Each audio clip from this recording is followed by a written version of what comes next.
When I do that, you'll be able to hear me.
proper broadcast. And, well, the RGV Red Crowns facing off against BTX. Edson is joined by me. How are you doing, sir? Jacob, I am definitely excited to be here for the regular season finale. Not only, it's just not any other game.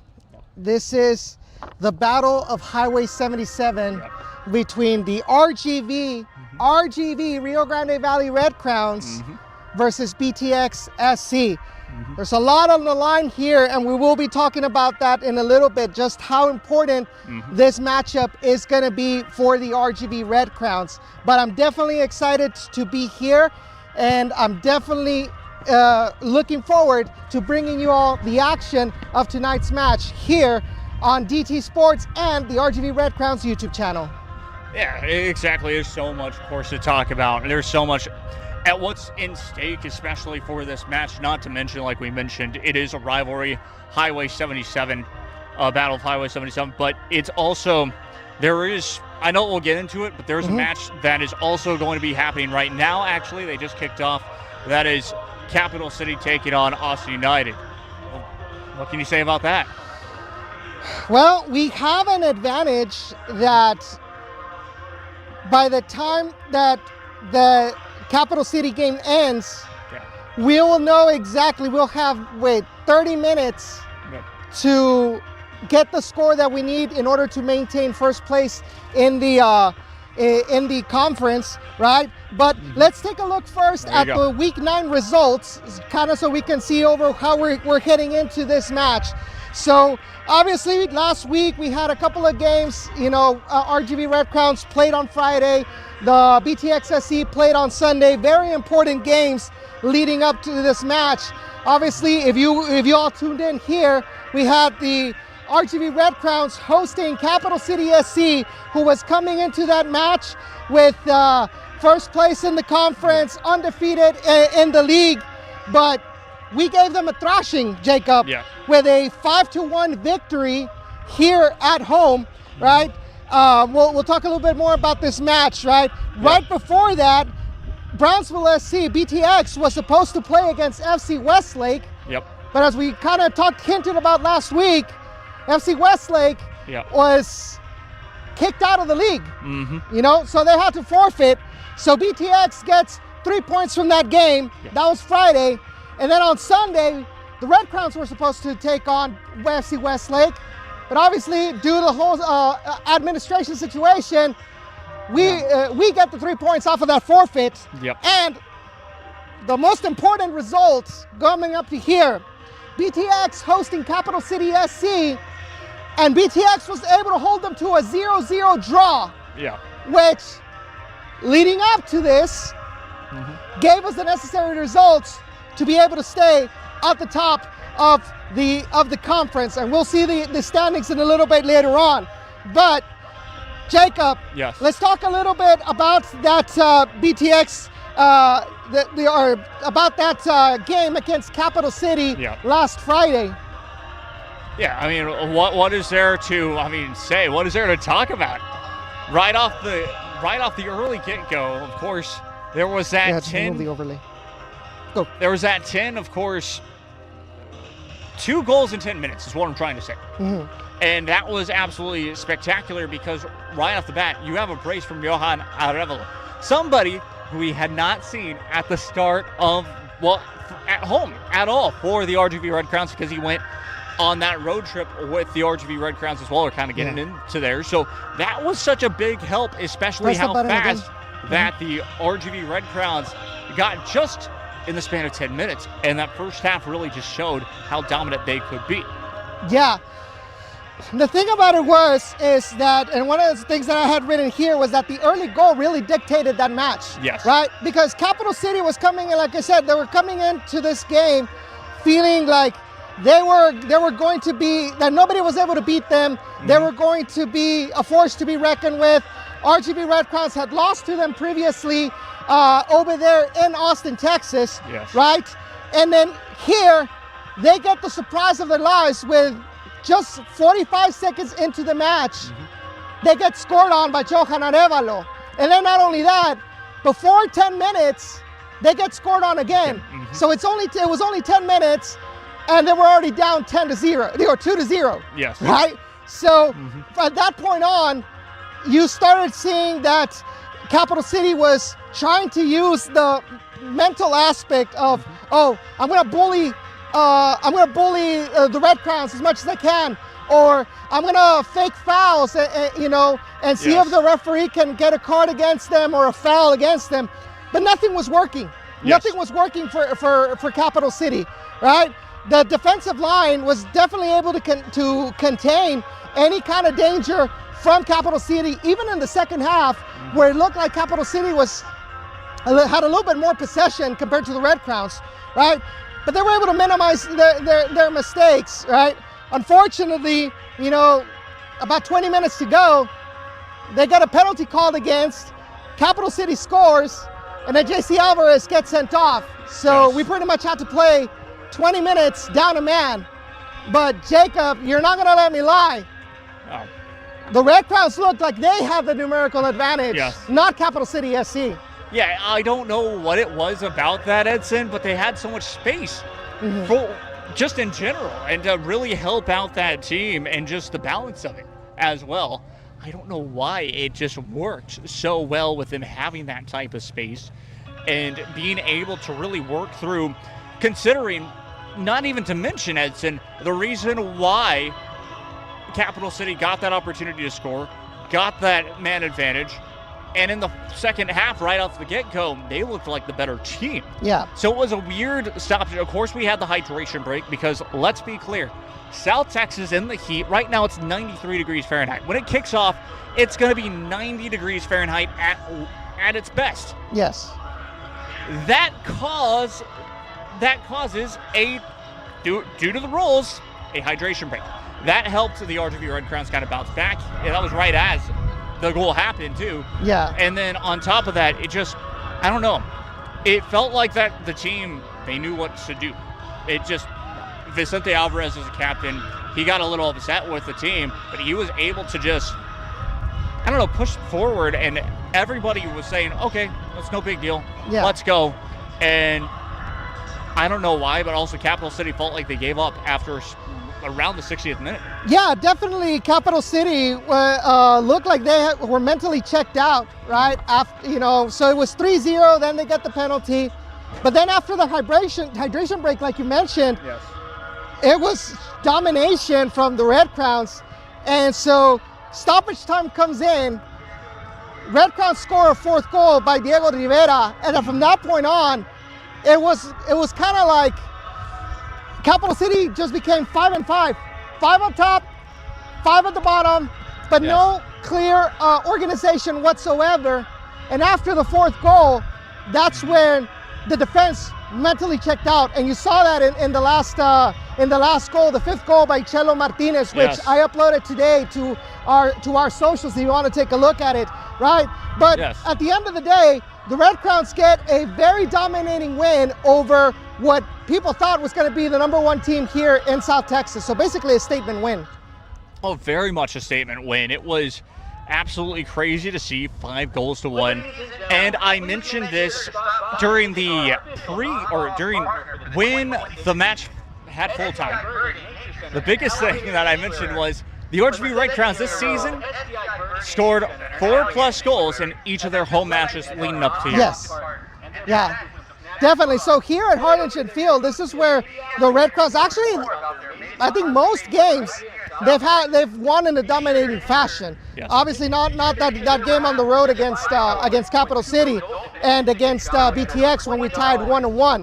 But other than that, the offense has been pretty dominant, and we're hoping for a repeat result or a repeat performance here against BTXC. Yeah. So, but before we continue, let's talk real quick about just a little bit more details about FC Westlake and what happened, what the reason about this whole conundrum, and why all of these forfeits, right? So obviously this is something we don't want to see, especially at the semi-pro level, and that is teams, leaving a tournament early, right? But unfortunately, this was an administrative reason that caused the league have no choice, right, but to remove FC Westlake from the league for clubs with three matches to go, right? This was something that could have been prevented, that we're given alternatives to make sure this didn't happen. FC Westlake decided, to die on that hill, per se. Yes. And at the end of the day, that left the league no choice but to remove them. Yeah. And then everybody got free points. Well, not everybody, but we got free points. BTX got free points. And I believe Coyotes. Yes, Central Texas Coyotes got 3 points. Yeah, and that's the whole reason why Central Texas Coyotes are in third place. And it's because of the FC Westlake forfeit. And you can see it on the League for Clubs website. It says 3-0 forfeit by FC Westlake. Therefore, Central Texas Coyotes got to keep that third place. Yes. And BTX right after that as well got promoted into fourth place and had clinched a playoff spot up to that point. Yes. And so that was a big thing in general. Let's be clear, yes, it wasn't necessarily the league's fault at all. That is a front office fault by FC Westlake by far. They were given alternatives. It is wild what happened. It is unacceptable of what happened from the club standpoint. Let me be very clear.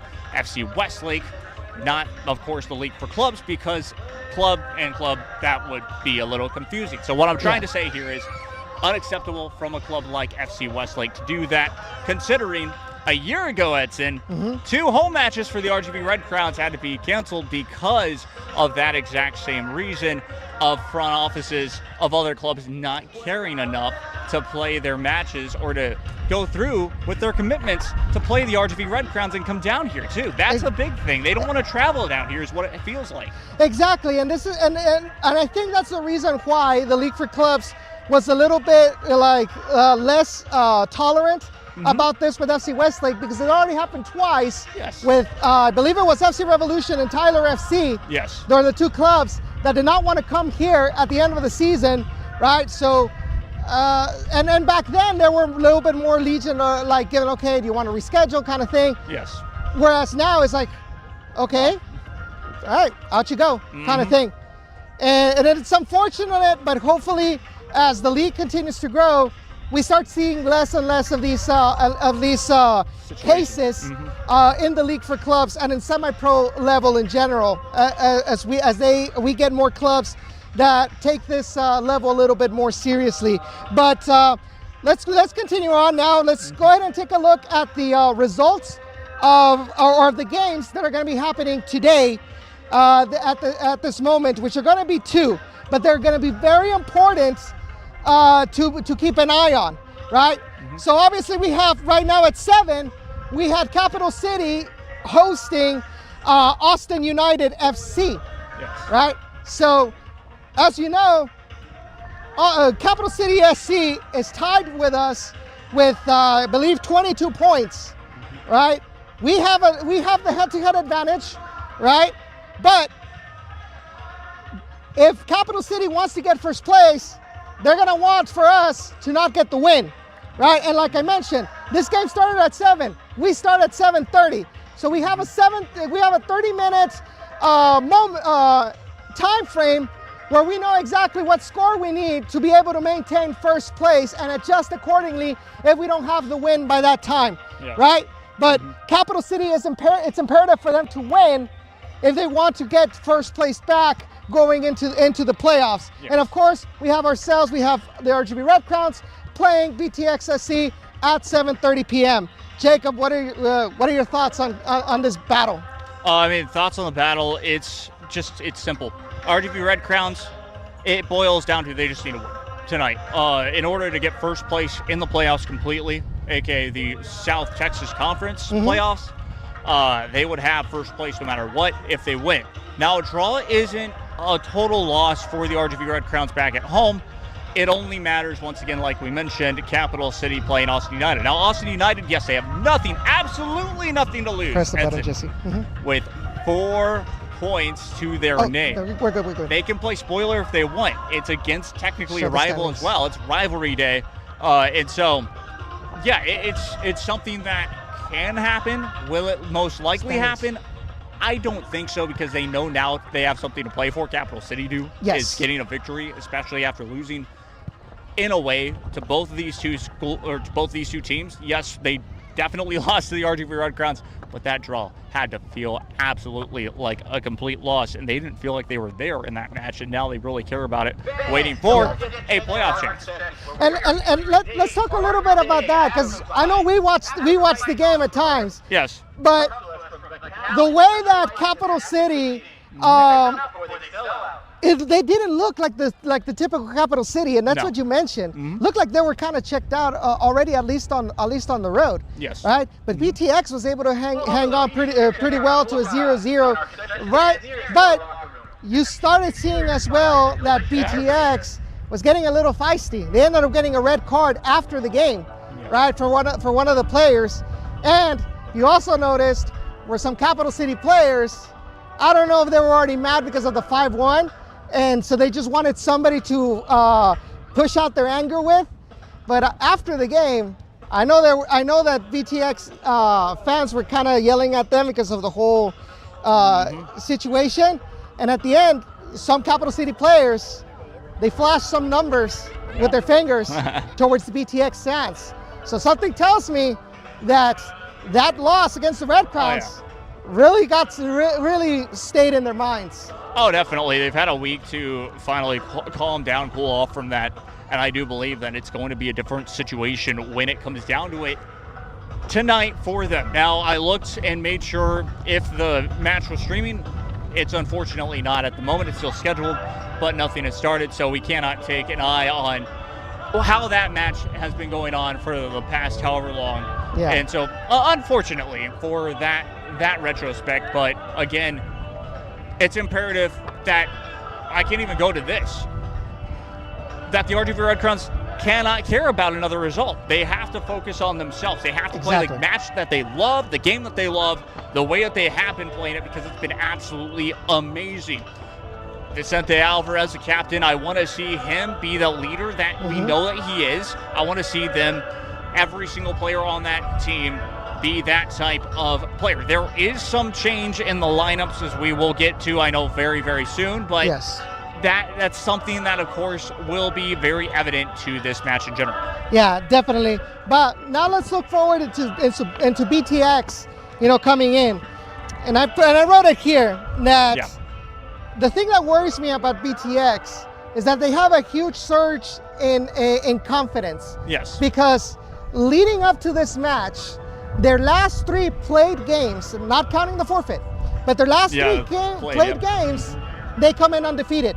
Yes. They have a 3-1 victory over Austin United FC, a 2-1 victory over Central Texas Coyotes, and as we mentioned, that 0-0 draw against Capital City SC at home.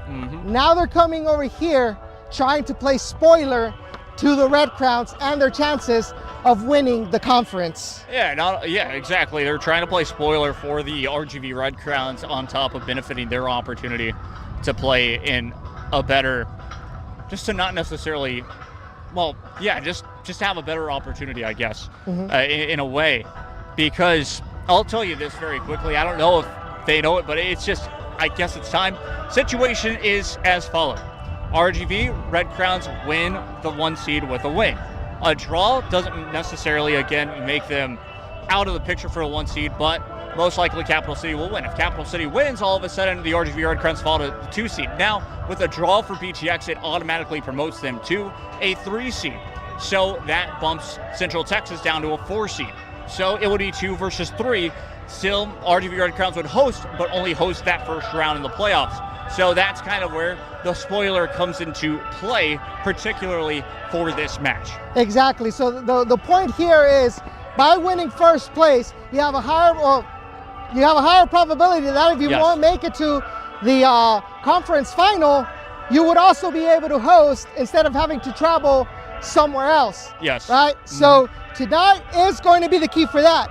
And as we mentioned, the last time we played BTX on the road, the Red Crowns were able to get a 1-1 draw at Brownsville Sports Park, right? Yes. It was a match that we talked about it. We were there at the game. It looked like BTX kind of was playing, I don't want to say dirty, but kind of playing at the edge of the rule book, right? Trying to force a reaction from the Red Crowns. Yes. And it was just very feisty. And while the Red Crowns did score late in the game, one mental lapse on a free kick ended up opening the goal for BTX to be able to get an equalizer at Brownsville Sports Park. So having said this, Jacob, talk about your keys to the game. Yeah, keys to the match. It's simple. I go back to it. The keys to the match, and I'm speaking to this club particularly, for the RGV Red Crowns, they have to play the match that they love. They cannot allow for BTX Soccer Club to get into their head. We've seen that happen before. Now, last week, once again, I bring it back up, it was the reversal. It was Capital City that the Red Crowns ended up getting into Capital City's head, so that was big. And that's the thing that I want to see happen once again. And of course, scoring more goals than the other team, goalkeeping has to be at its finest, as well as just the defenders having to help that goalkeeper out. Yeah. Just working as a well-oiled machine, that is key. And again, being the leaders have to lead tonight in order to, especially in a very tight situation that could happen. So that is my keys to the game. All right. Well, guys, having said this, thank you all for tuning into the Down in the Valley pregame show. We are moments away from the opening kickoff here at Harlingen Field. So so don't go away just yet. We will be right back for opening kickoff after these commercials.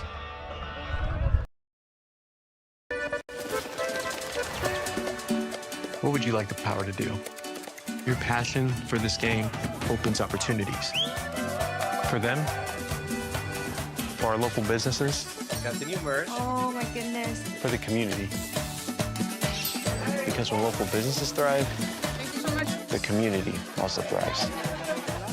Bank of America champions everyone who dares to ask, what would you like the power to do? That's the way we're gonna run it. Excuse me, coach. Think I can help you with that. Who is this, coach? This is Leah Wise, the crash gal. She's a personal injury attorney and a proven winner.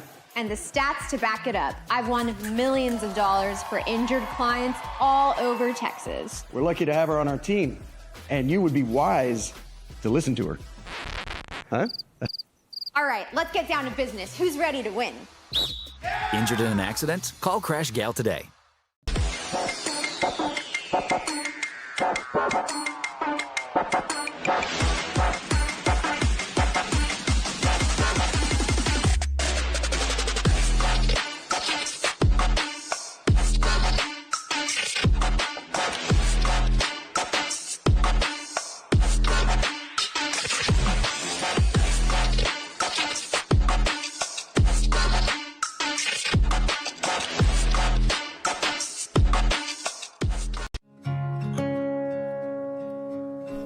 There's a leisurely lunch with friends. And then there's a 7-course gourmet tasting lunch with 7 perfect wine pairings aboard a fully restored 1915 Pullman rail car as it floats past rolling hills and rows of vines stretching out as far as the eye can see. Napa Valley. Live a little, or a lot.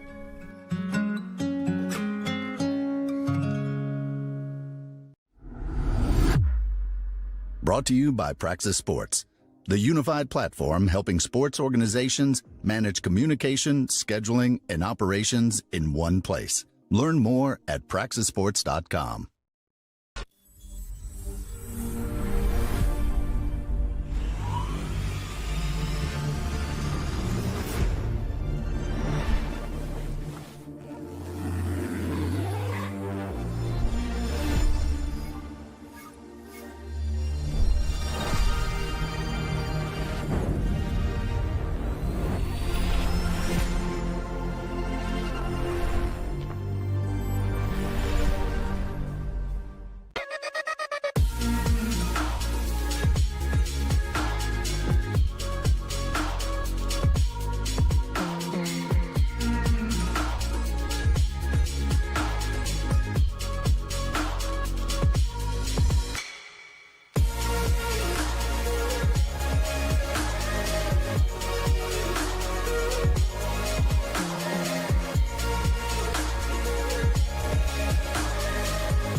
los choques, la abogada de los choques.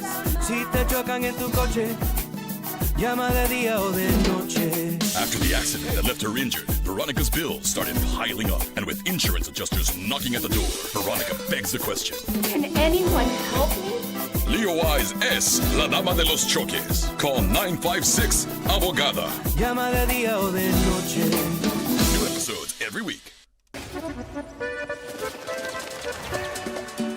What would you like the power to do? Your passion for this game opens opportunities. For them, for our local businesses, got the new merch. Oh my goodness. For the community. Because when local businesses thrive, the community also thrives. Bank of America champions everyone who dares to ask, what would you like the power to do? That's the way we're going to run it. Excuse me, coach. Think I can help you with that. Who is this, coach? This is Leah Wise, the Crash Gal. She's a personal injury attorney and a proven winner. And the stats to back it up. I've won millions of dollars for injured clients all over Texas. We're lucky to have her on our team, and you would be wise to listen to her. Huh? All right, let's get down to business. Who's ready to win? Injured in an accident? Call Crash Gal today.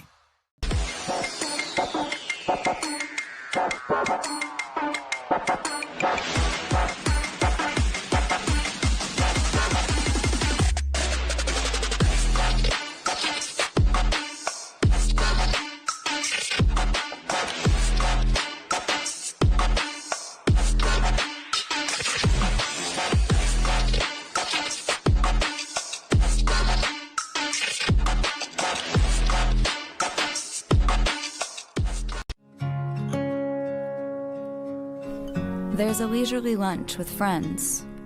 And then there's a 7-course gourmet tasting lunch with 7 perfect wine pairings aboard a fully restored 1915 Pullman rail car as it floats past rolling hills and rows of vines stretching out as far as the eye can see. Napa Valley. Live a little, or a lot.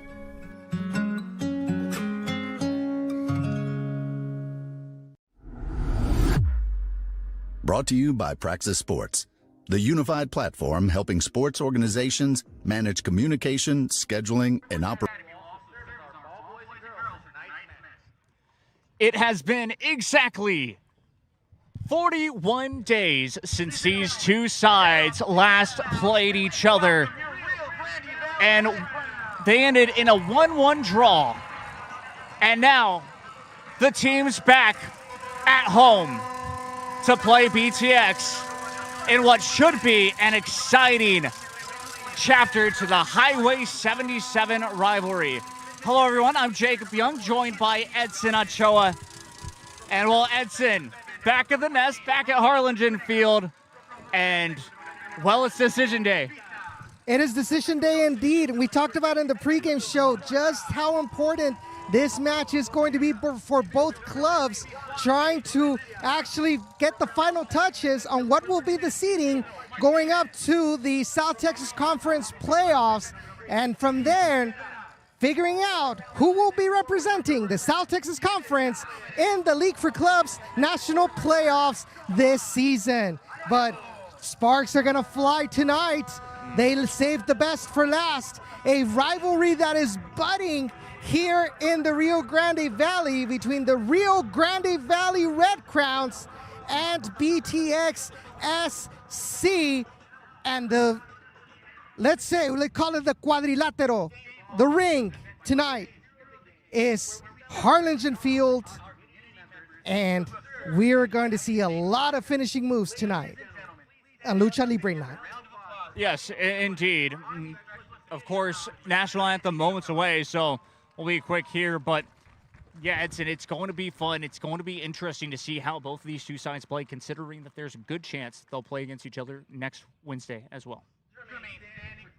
Definitely, but give us a quick moment. We've got the national anthem coming up, and we'll continue leading up to this game.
On the eve of America's 250th anniversary, we are all here in Harlingen Field to witness an amazing, fun soccer match at the Nest. Jacob, I am so ready for this. I am too. It's going to be exciting. And again, 41 days later, both these two sides play against each other when it matters. Both have something on the line. We talked about it during the pregame show, Edson. A win for the RGV Red Crowns bumps them up and locks in the 1 seed in the South Texas Conference. A win or draw for BTX Soccer Club, it makes, once again, them bump into 3rd place. And both are coming off of, well, a crazy run of form so far during the season. Exactly. So let's take a look at the starting 11 for your RGV Red Crowns. We are going to have Alberto Yanez, who ended the last match against Capital City. He will be starting on goal tonight with the suspension of JC Alvarez. Back line of 4 with Ramon Zúñiga starting at left back once again. Diego Vita starting in place of Aref Vera in the center back position. Isaid Gomez and Arnas Curaquinas. In the middle, you have 2 defensive midfielders, Edmundo Lorca and Juan David Valencia. Right in front of that line of 2 defenders, you're going to have Isidro Martinez playing central attacking midfielder. And up top, a line of 3 with Diego Rivera playing left wing. Vicente Alvarez playing right wing. And up on top as the striker, we've talked about him before many times, and we will keep talking about him again tonight. Johan Arevalo playing that striker position for the RGV Red Crowns. Yeah, this is an interesting lineup to say the least for the RGV Red Crowns. It was interesting as well, Edson. We had a little bit of a change even before the match started for both of the, for really the RGV Red Crowns, where it was a change from Rivera, and then, of course, we ended up getting the official lineup, which was very nice to, of course, just see that it ended up working that way. And so, yes, I really do enjoy the starting 11, and we'll get to see how it happens, how this side will play. Yeah, it's a little bit surprising seeing that change to the defense because overall the defense has worked well. But I think so far this season, whoever they put back there has pretty much done their job defensively. So I'm pretty sure that Diego Vita will not be the exception tonight here, as both teams are getting ready for the opening kickoff here from Harlingen Field. And it will be the RGV Red Crowns will be playing with their home kits in their red and green jerseys, and BTX playing with their white and red uniforms. And we're about to kick off here at Harlingen Field. Yeah, so BTX has the possession to start it. Referee blows a whistle. Game on here from Harlingen Field. BTX will slowly play it out back very quickly. Red Crowns trying to push the possession to try and get it back, and they will be able to do so. Wind blowing towards our faces here near the press box area, to be exact. That will be out of play, and a BTX throw very quickly. Again, a throw in, taken. It's almost taken away by Isidro Martinez, and now the Red Crowns will try to play out of it. And we'll lose it near midfield, though, this time, trying to play it out wide for BTX. That one does go out of play. It will be a throw in very quickly for the RGV Red Crowns. We'll throw it into the back, played all the way back to the keeper, something that I'm not necessarily a fan of, but the Red Crowns continue to play it out back. We'll try and play it forward. Vicente Alvarez will start on the run. Has help inside the box. Will slow things down, creating space. We'll step it back out. Good pass. That was almost intercepted. Kind of through ball there. Referee was in the way that time, and it will be a drop ball. Right away, you're starting to see what is going to be the key for the Red Crowns.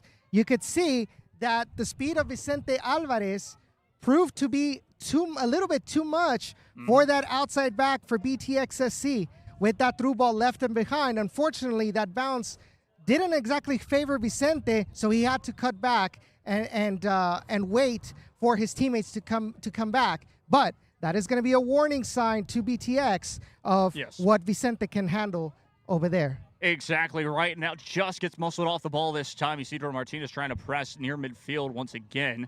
It's going to be BTX with an opportunity off near the left wing. Pressure on the left. Will try to play it back. Keeper will dive forward. And a great save by Alberto Yanez. He'll try to play it quickly. Red Crowns will try to get back on a counterattack. Sends a through ball and was going to be offside, but intercepted by BTX once again. Meanwhile, it'll go all the way back to the keeper. We'll try to play it out. Both teams so far very evenly matched. Trying to play it forward once again. And a good give and go. That's just going to be cleared away. And that's going to be out for a BTX throw. Yeah, that was a good job there by Ramon Zúñiga to clear that ball away, despite having Yanez coming up trying to get to it. But he knew that any kind of delay would have just made it a little bit more dangerous for the striker for BTX to be able to get to it. So might as well just clear it away, but it's going to be a throw-in. Dangerous throw-in will be taken here by number 6, Jose Antonio Chavarria. Throws it in this time, trying to get it inside the box. It's going to be cleared away. We'll try and get the cross. A big first touch. We'll try for a strike. Just wide right of the post. It is going to be a goal kick. That's a shot off target in the end. Still 3 minutes into this match. Off target, but man, that looked a little bit dangerous. It was a little bit too close for comfort, right? Had a lot of speed behind it, but in the end, still a goal kick. But there should be a warning for the Red Crowns not to take things lightly against BTX. Indeed, all the way back to Yanez. It will go once again. He'll take it slowly. We'll play it out wide right. Near the right back, we'll send it forward again, trying to catch Alvarez. That will go a little bit too far, a little bit too much power on that one, and the keeper will be able to control it. Rolls it in front of his for help, basically, and it's going to be played all the way back. It is going to be deflected by the Red Crowns, but they cannot gain possession just yet. And that ball's going to go out for a throw-in. Right, but these are the early moments are going to be where both teams are going to try to be able to establish their tactics on the field. Right now, it's still a little bit of back and forth. They really haven't settled down, but this is where it's going to be key. Like in the game against Capital City, if you can establish an early goal, that's going to change things around for BTX. Indeed. Or the other way around. A little bit of contact inside the box from BTX, but referee will say play on with the RGV Red Crowns having possession. We'll give it back to Isidro Martinez. We'll send it forward, trying to get there. Won't be able to this time. Just a little bit too far, and it will be saved by the keeper. He'll roll it quickly again off that left back position, but nothing will go to it. It's going to be a long, lazy ball intercepted by the Red Crowns this time. I feel like both teams are maybe going to want to use a lot of through balls. Careful and here. There we go. Opportunity inside the box. Cross inside. Tripped up. Opportunity. Strike.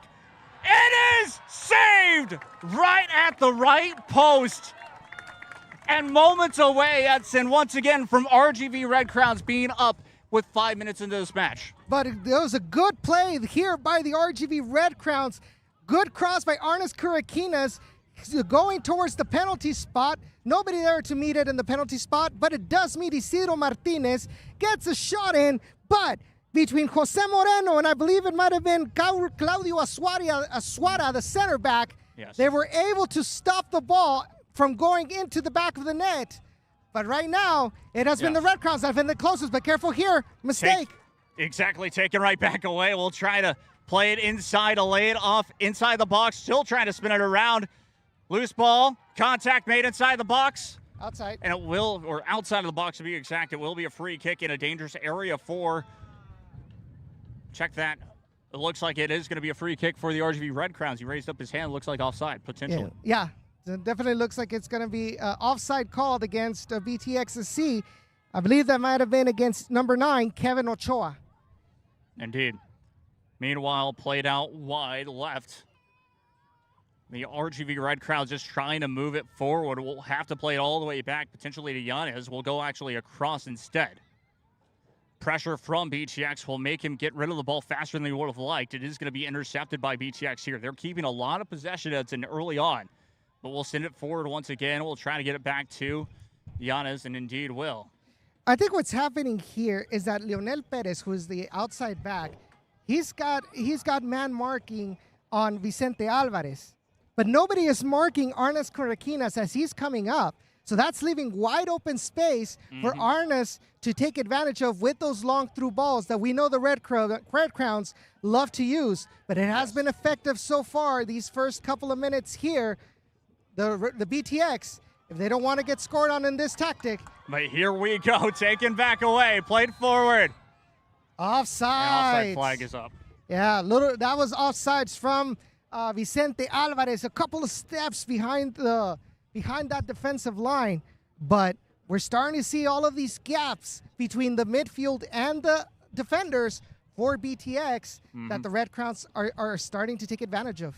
Indeed, you can see right there, Isidro Martinez was trying to step forward, and once again, on the through ball, Diego Rivera will try to get there. Behind the defender, will be tripped up. Referee will say play on. Cross inside the box, and that will be out for an RGV Red Crown throw.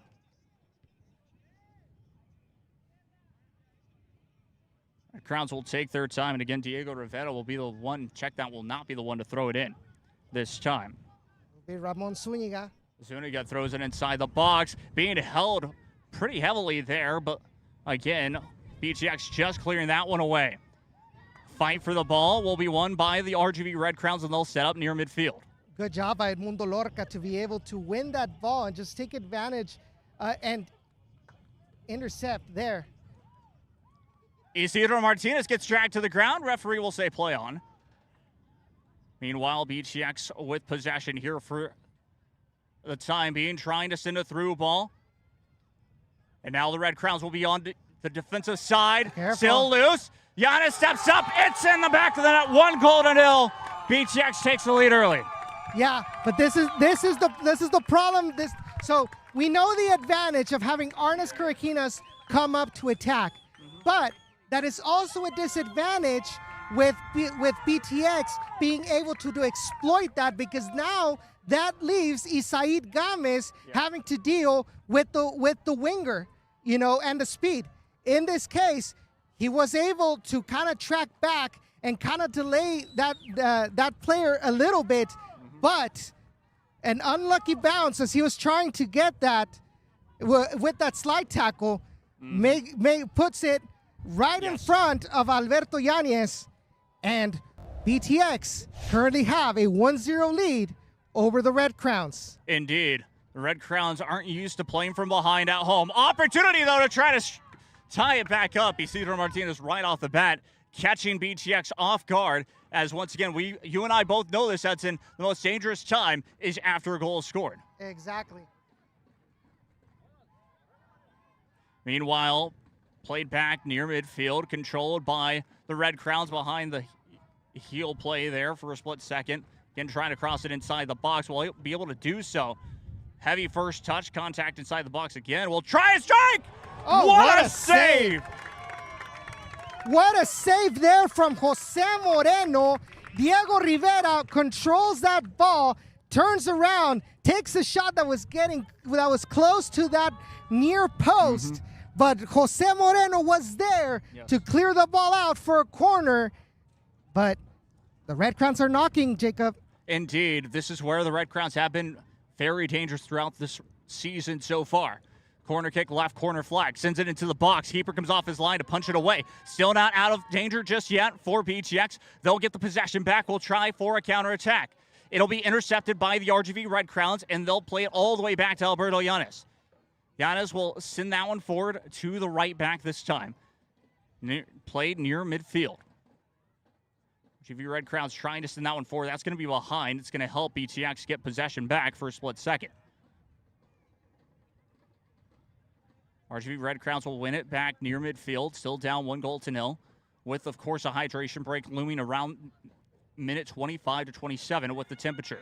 This time, Being held back is Vicente Alvarez trying to send it forward. That is going to be Play on. play on, says the referee. It's going to be saved, made by the cross.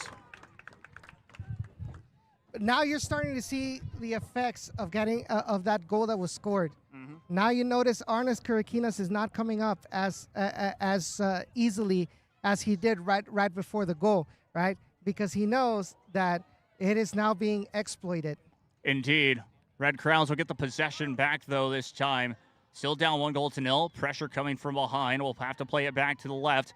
And this is almost going to be a little bit too far. It goes out of play, and it is going to be a throw-in for BTX Soccer Club. It didn't look like that from my perspective, but it is going to be another throw-in. Yes, I did see a little bit of a touch, but this is something that I kind of don't really like about the Red Crowns defense, and I've mentioned in other games, and that is the fact that despite having, the pressure from the strikers of the opposing team, they still want to kind of touch the ball back and forth between the line.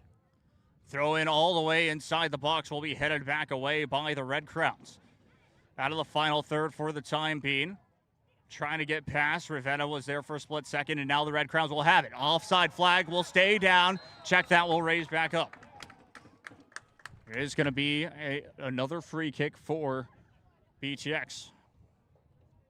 Yeah, Red Crowns, they're gonna continue to stick with that tried and true lobbed through ball opportunity, especially when the line of BTX, when they have the ball on the Red Crown side of the field, is going to be a little bit high, right? They're going to try to look for the speed of Johan Arevalo, the speed of Vicente Alvarez, the speed of Diego Rivera, right?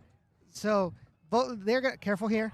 It's going to be sent, and Alberto Llanes will come off the field, or off of basically out of the box, and make the save with contact made on him as well. Send that one wide left, trying to send it forward once again. That one goes out of play, and it is going to be a throw-in for the RGV Red Crowns, last touched by BTX. Yeah, that was last touched by Eduardo de la Piedra Hernandez, right? Indeed. The outside back, the right back for BTX.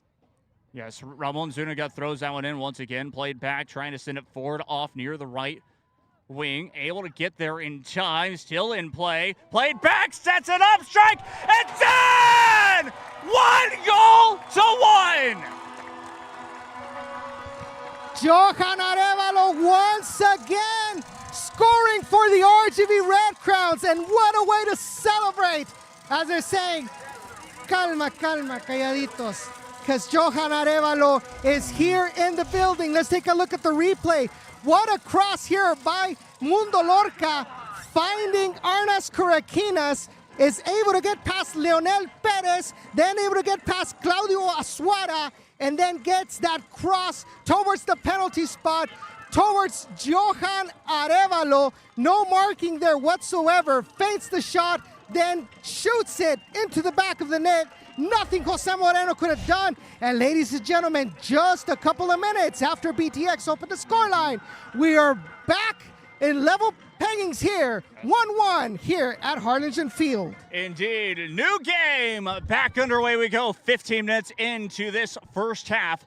1-1. Johan Arevalo with the goal, and now the RGV Red Crowns feeling it, has possession near midfield once again, trying to send it forward. Player down for the Red Crowns, and another ugly foul, and Vicente's down. Yeah, this is what I was going to say. This is where BTX are going to start playing how they usually play in the other games. Yellow card, by the way. Playing dirty, right, at the edge of the rule book, right? That's 2 consecutive fouls right there, late time tackles.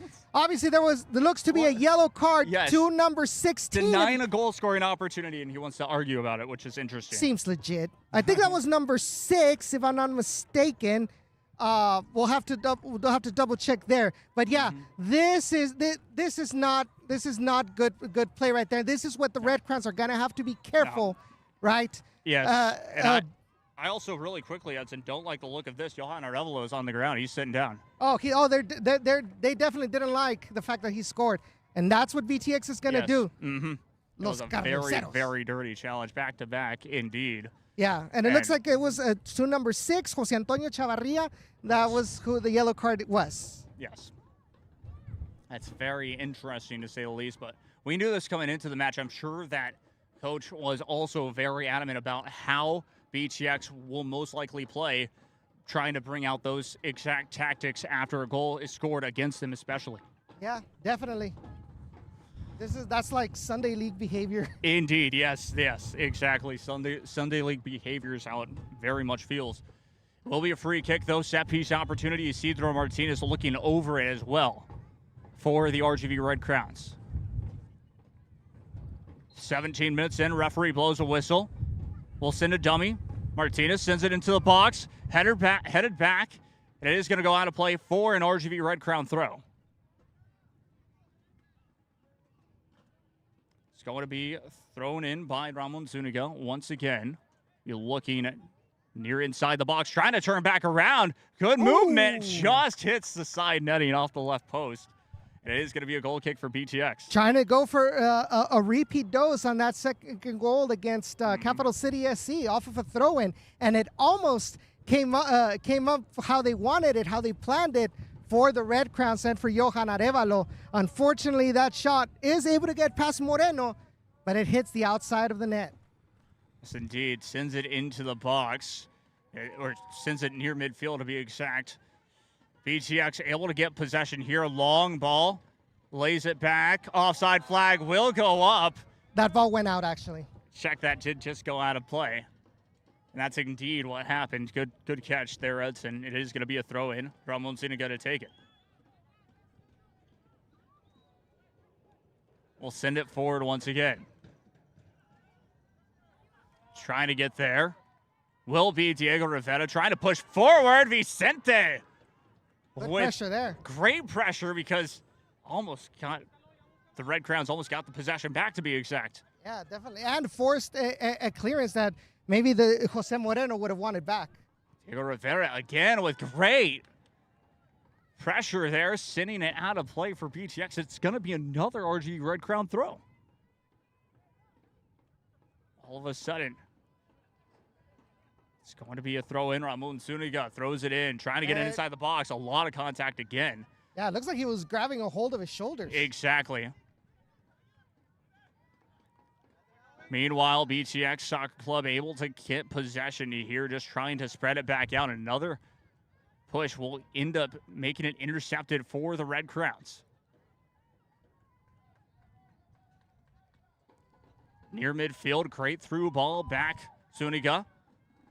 Missing that opportunity, has to play it back, though, this time. Taking the time. Good back and forth here. Cello. Opportunity off near the right wing. Slows it down. Played forward. Missing that opportunity, has to play it back. Trying to control it. Cross inside the box again, and that's headed out for another RGV Red Crown corner. This time off the right corner flag. Yeah, but now it's BTX is struggling with those outside backs, especially out on their left-hand side with let me get his name, with Leonel Perez. He's having a hard time having to deal with both Vicente and Arnes, right? When he does the overlaps, right? Yes. But so far it's still 1-1. But here comes a corner kick. Indeed, taken by Vicente Alvarez. Raises up both his hands, takes a couple steps back. We'll send it into the box. Good ball movement, headed just back away. The Red Crowns will control the possession, though, and get to reset. Trying to send it back into the box. Has plenty of space. Trying to strike it on the volley. Back again. It's going to be blocked. Rivetta will have possession. Check that. Not Rivetta, but that's going to be cleared back away. Yeah, Vita. Vita that time. And then back to Isidro Martinez trying to send it forward. Will just miss it in the end. But good pressure there. That one almost goes out of play, and actually did. It is going to be a throw-in off the right touch line, trying to get it back in play. Almost able to just get it back, and the Red Crowns will get the possession back near midfield once again. The referee almost in the way that time and will be given up by the Red Crowns, but one back. We'll try to send it forward. Play on will be for the referee, trying to send it back inside the box. Opportunity! Goal! It is in! And I think that is Arevalo! Johan Arevalo once again with the double. Ladies and gentlemen, 21 minutes in, and the Red Crowns have turned it around here at Harlingen Field. But I told you, what did I say a couple minutes ago? Yes. BTX is struggling with their outside back, and once again, Arnas Karakinas with that overlap, proving dangerous. Gets that cross in. Johan Arevalo tried to go for a one-time stride. Let's take a look at a replay here. Good combination here between Vicente and Arnas. Cross inside towards Johan Arevalo. Tried to go first-time touch. Didn't get a good enough touch to it, but that little bounce was favorable to get the keeper and the center back out of the play. And he is able to recover and put the ball into the back of the net as we're heading into the hydration break. Yes, just a little early for a hydration break, but it is 2-1 for the RGV Red Crowns. It's interesting, Edson. The 2 goals that Johan scored, he hasn't been able to control it right off of his first touch. He makes a little bit of a move to reset and then takes a strike when he has the opportunity and puts it in the back of the net. That's what I've noticed so far from him. And sure enough, I mean, it's worked because 2 goals, all of a sudden 2-1. Yeah, and now the momentum has definitely shifted in favor of the Red Crowns. Yes. Right? Now BTX is going to have to make some adjustments, especially out there with Leonel Perez, because he is definitely not having a good time over there, having to deal with 2 players he has to take advantage of. And let's be honest, that is also on the wing, on the left wing. Because in those cases, if you as a winger, you are seeing that your defender has to deal with 2 attackers on his side, you have to come down and help him out. And that's what, and Noé Carlos Jr. is not doing that at all. No. He is staying up high. I see you with 2 players. You know what? Good luck out there. You got this kind of thing. And that's why that right-hand side of the Red Crowns has made it has opened up these vulnerabilities on BTX SC, and it has reflected so far in the scoreboard. Oh, 100%. 2-1 your score. RGV Red Crowns scoring right before the hydration break, and it should be exciting. We'll have about a couple minutes of stoppage time from here with, of course, 3 goals, probably around 3 minutes of stoppage time, 3 to 4. But it's going to be interesting. The second part of this first half is going to be key. Referee blows a whistle, and game back on here at Harlingen Field. BTX once again starting off with possession. And that's going to go out of play. Last touched by BTX. It is going to be a throw-in. Yep. And Zuniga got to take it. Yeah, definitely. But right now, BTX, they're kind of like wobbling around here. Cross inside the box, and Vicente Alvarez almost on the end of it. Good try there, but it is going to be taken back away for a potential counter. Check that out of play. That is going to be a throw-in. Throw-in for the RGV Red Crowns. It's interesting to note, and I think that BTX are struggling with the length of the field, the width of it, potentially, because if I'm not mistaken, that sports park over there, it's a lot larger than this place by about a couple of feet or so. But either way, that one almost goes out of play, and it is a goal kick. Yeah, and it looks like Vicente is arguing with the linesman that there was a push there from the BTX defender, but the referee was right there and says that is not what happened. So it's going to be a goal kick in favor of BTX. But like I said, right now BTX is kind of wobbling around. Yes. And it's up to the Red Crowns to deal with that finishing blow, preferably before the halftime. Indeed, and it looks like they might have an opportunity here, trying to slow it down. Cut back, great slide challenge, but it will be taken right back for the RGV Red Crowns. Can't keep it in play though. Crosses the touchline. It is going to be a throw-in for BTX. Yeah, that was a good slide tackle there from Cesar Quintero, number 7, the midfielder, trying to help defend. No. And looks like there is going to be a foul in favor of the Red Crowns. So Diego Rivera was being held completely and tries to swing free, and then the biggest acrobatics I think we've seen this match so far just happened. Yeah, and obviously number 9 for Kevin Ochoa arguing that there was an elbow on his face from Diego Rivera. The referee says no dice. While that one just goes a little bit too far out of play, will be a goal kick for the RG. Check that for BTX. Or how do you call them? That team from that place. Meanwhile, of course, BTX with an opportunity trying to send that one forward. Just trying to create something off that left touch line. We'll have to play it all the way back, almost near the goalkeeper. It will be Johan heading that one away, but meanwhile, open space, giving an opportunity. Sends a through ball forward. Taken right back away. That's going to be almost intercepted by the Red Crowns, though the pressure will make the through ball cross the touchline. Off the right touchline, goes out of play. Throw in for the RGV Red Crowns.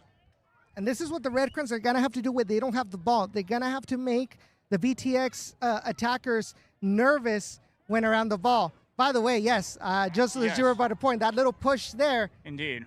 And that's one thing that I go back to, Edson, in the pre-match show, is what I said, is the Red Crowns cannot let those little things get in their head, because BTX will do that all night long. A long through ball, a lazy ball near the left touch line goes out of play, and it is going to be a goal kick. But that's the point of these little discrete little pushes, discrete little kicks, is trying to get the opposing players to think more about you as the defender than about what they're going to do with the ball, right? Those are things that the pros kind of learn, but they do it a little bit more discreetly. Oh, I 100% agree. Meanwhile, though, it will be played all the way back to the keeper.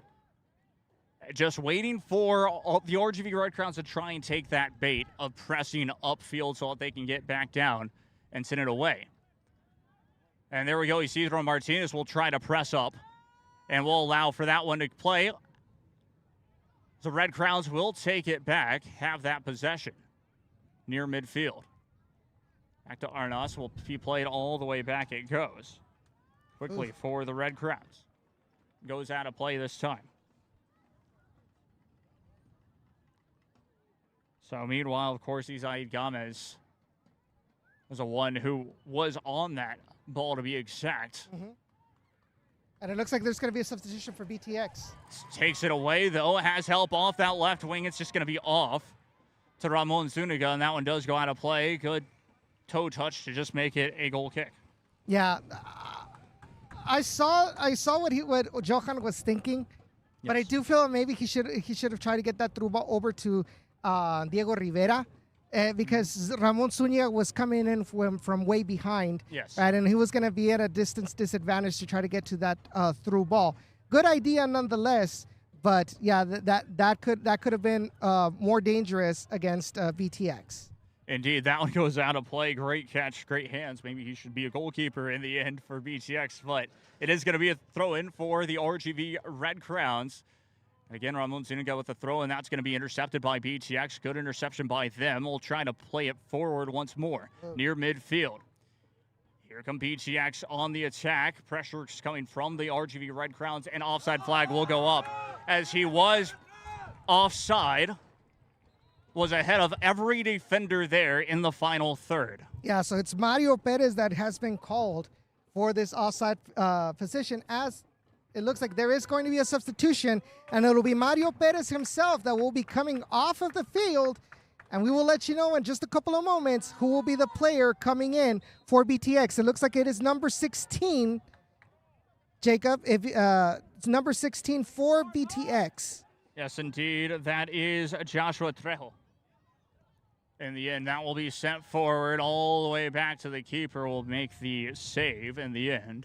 Just a little bit too much pace on the soccer ball to make it work. The keeper will take his time and send it away.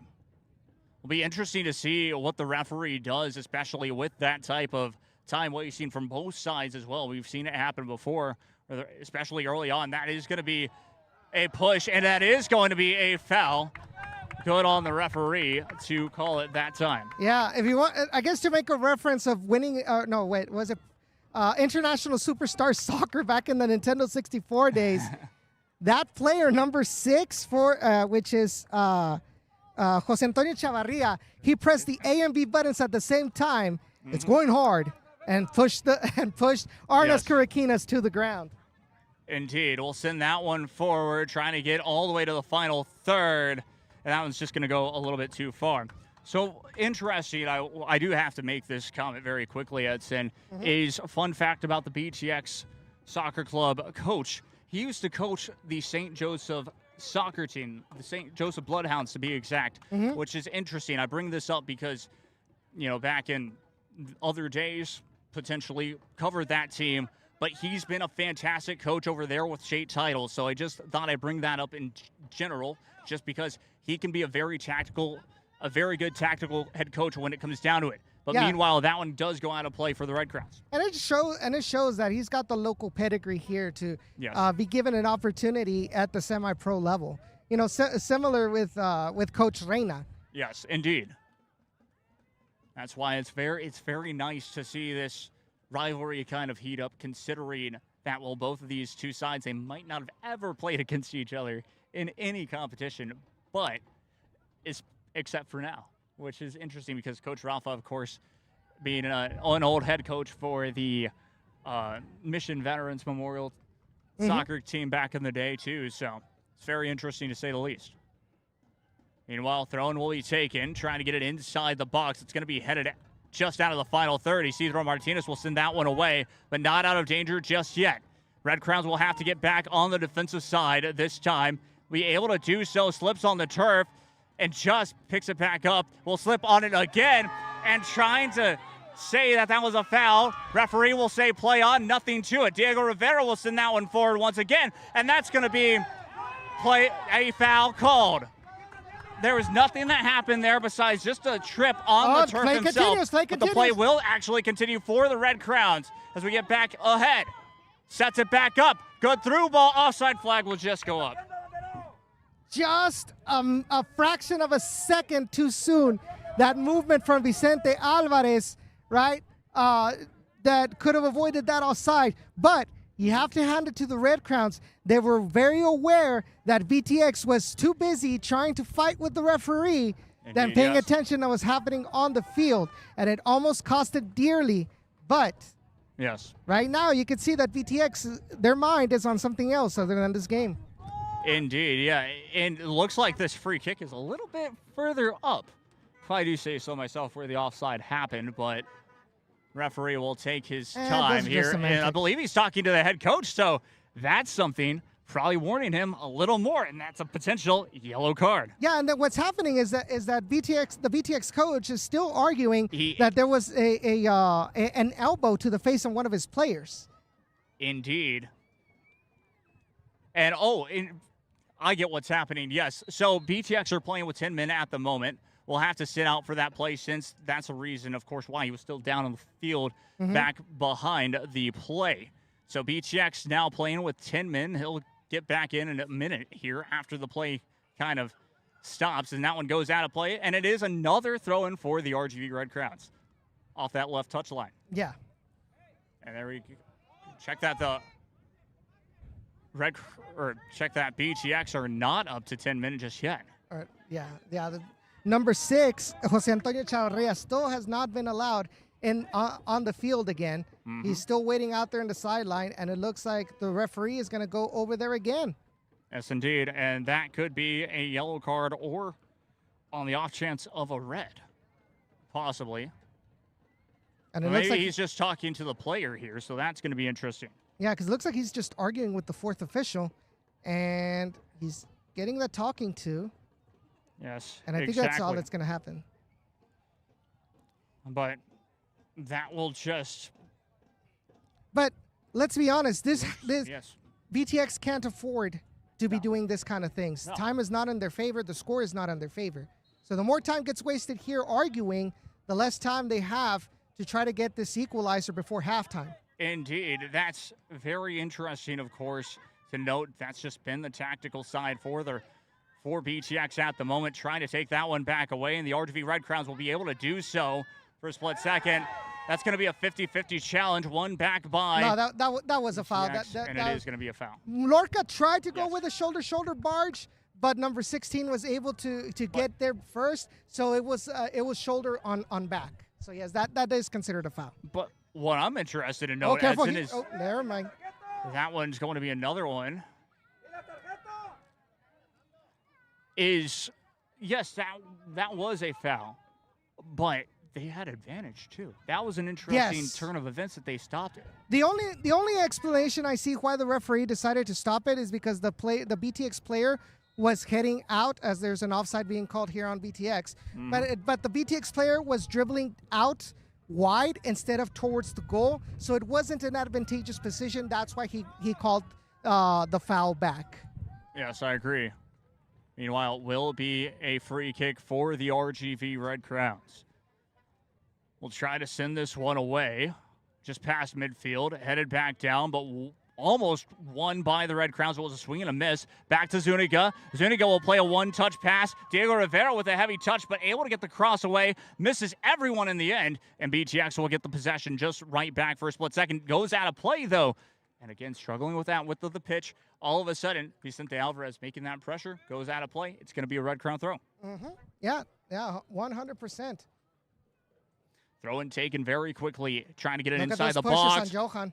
Indeed, and we'll go back to the keeper in the end. Red Crowns deciding to leave that one off near midfield. And the Red Crowns will not be able to get the possession back. It is going to be a play on for the referee and also for BTX. Sends it inside. Opportunity! That's going to be a penalty. That's a PK. That's a PK, yes. Denying a goal-scoring opportunity. There's a possibility he'll reach to his back pocket, and I'm not even joking. That would be what's it called? Double jeopardy. But it all started when they couldn't contain the number 16 in the midfield, who came in, Joshua Trejo, and because of that, and it's going to be a yellow card. It is going to be a yellow. I'm trying to see it might be on Isaid Gomez. I believe it is on Gomez. Oh, they're saying Lorca. Interesting.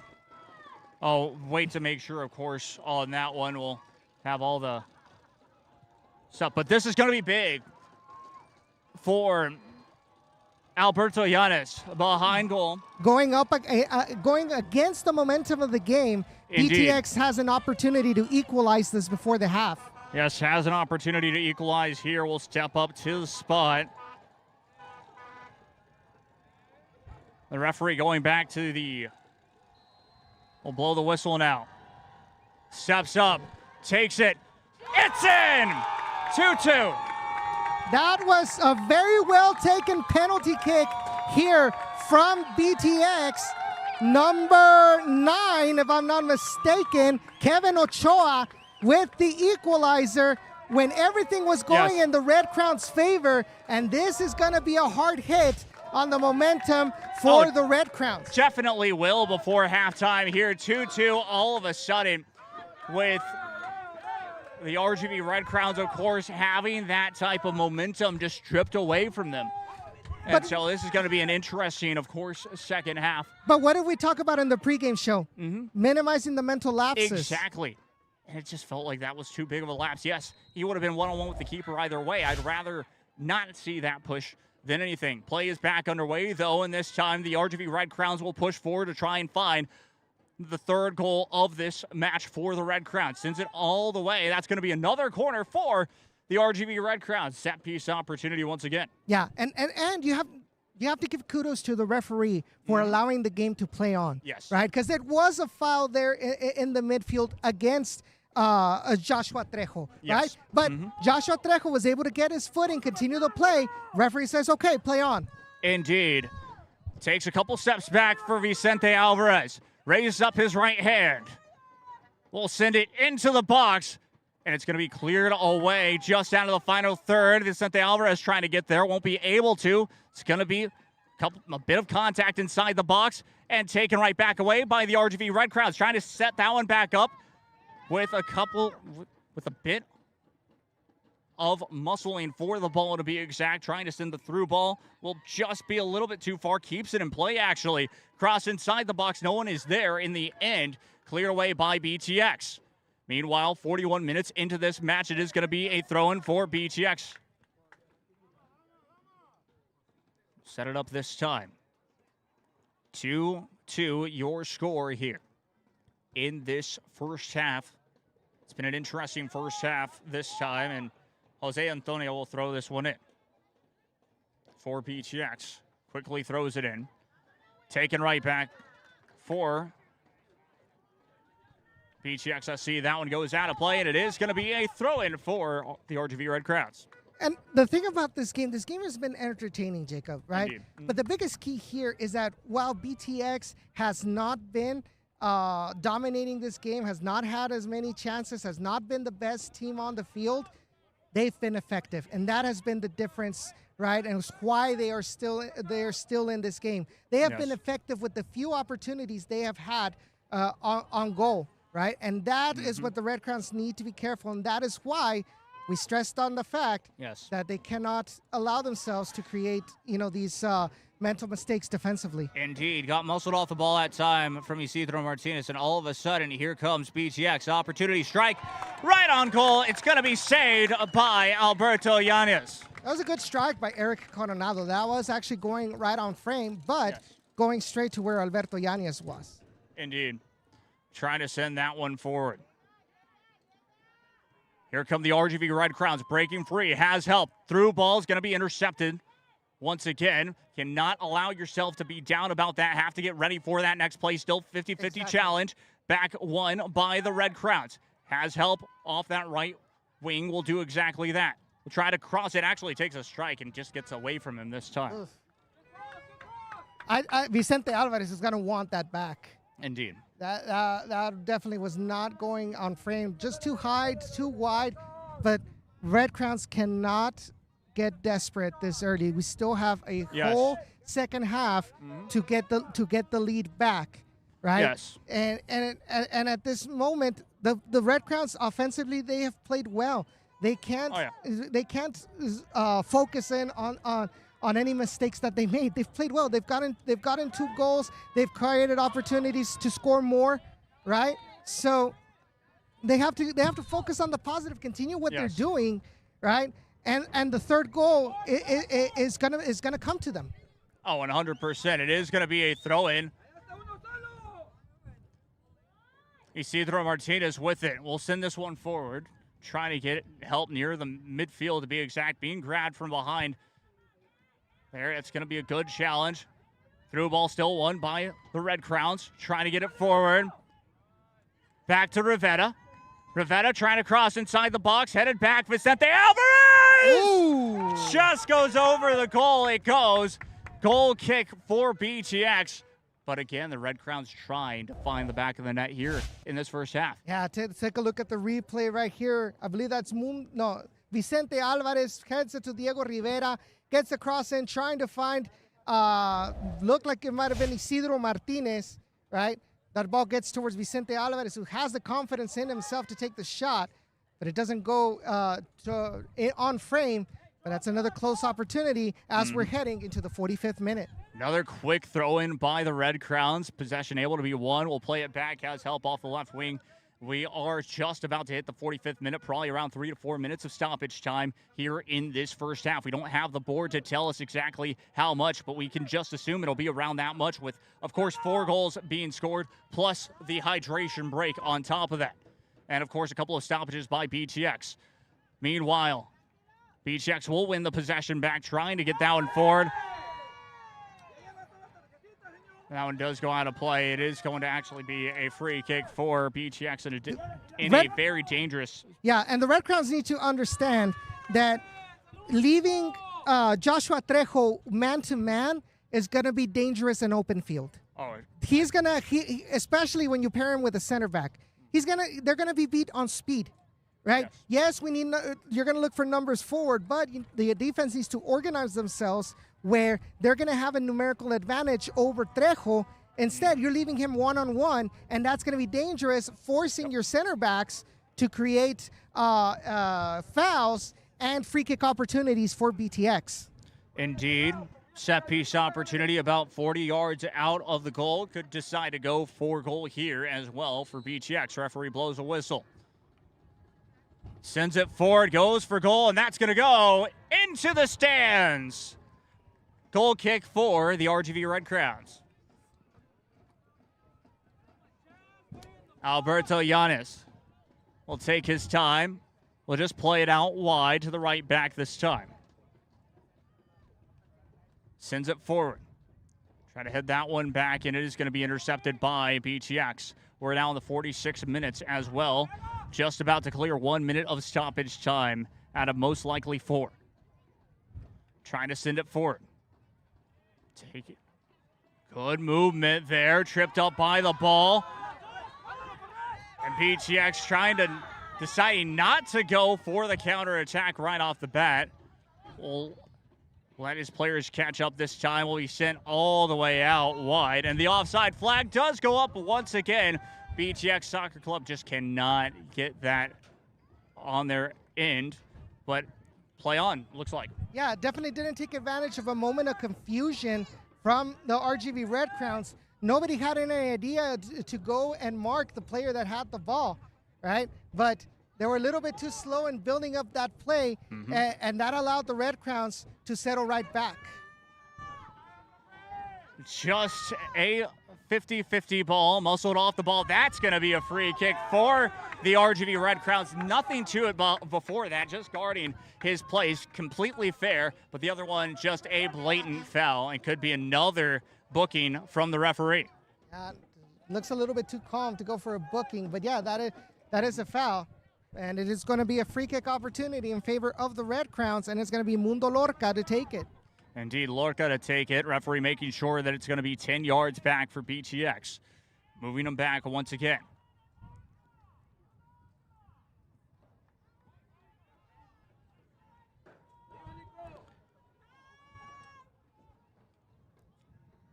Waiting on the referee signal. There we go. Blows a whistle. Send it into the box. Opportunity header.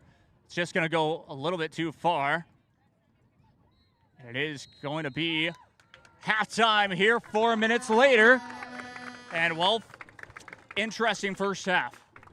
Definitely interesting indeed. But as I mentioned, BTX was kind of backpedaling in this first half. Red Crowns seem to be the better team. So in the first 45 minutes, right? More opportunities to score, more possession of the ball, but two counterattacking opportunities have been the key for BTX to keep things tied here as we go into halftime, 2-2. One goal off of the run of play, right? With of the counterattack, and another a counterattack that led to a penalty kick in favor of the BTX. But so far, Jacob, I think the fans have been enjoying this game, and this has been one of those typical games that that describes what a rivalry is in soccer. Indeed. And right at halftime, we could see even BTX still kind of talking to the referee, understanding some things. But we head into halftime here, 45 minutes down, 45 to go, as we will be back with the second half here very shortly. I'm Jacob Young, joined by Edson Ochoa. We'll be back here very soon. What would you like the power to do? Your passion for this game opens opportunities.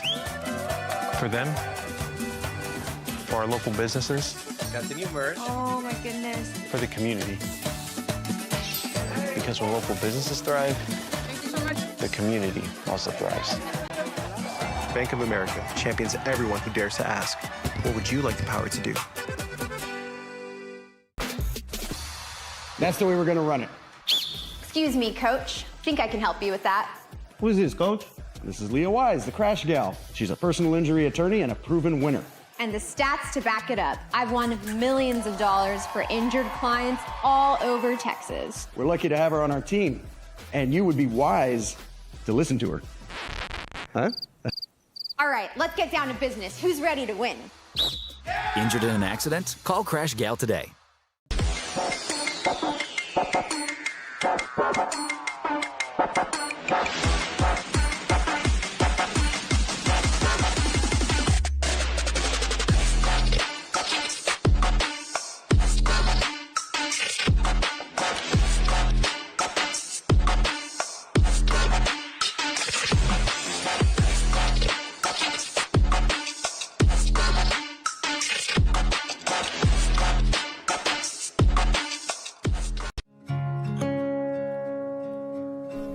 There's a leisurely lunch with friends.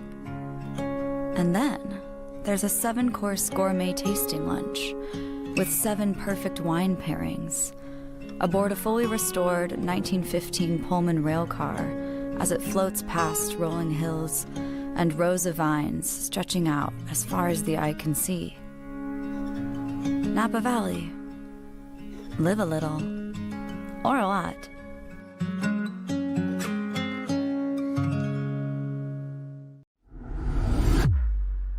Brought to you by Praxis Sports, the unified platform helping sports organizations manage communication, scheduling, and operations in one place. Learn more at praxisports.com.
La dama de los choques, la abogada de los choques.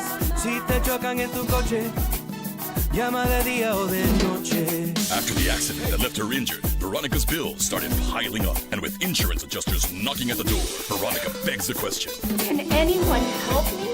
Leo Wise es la dama de los choques. Call 956-ABOGADA. Llama de día o de noche. New episodes every week. And ladies and gentlemen, welcome back here to Harlingen Field in Harlingen, Texas.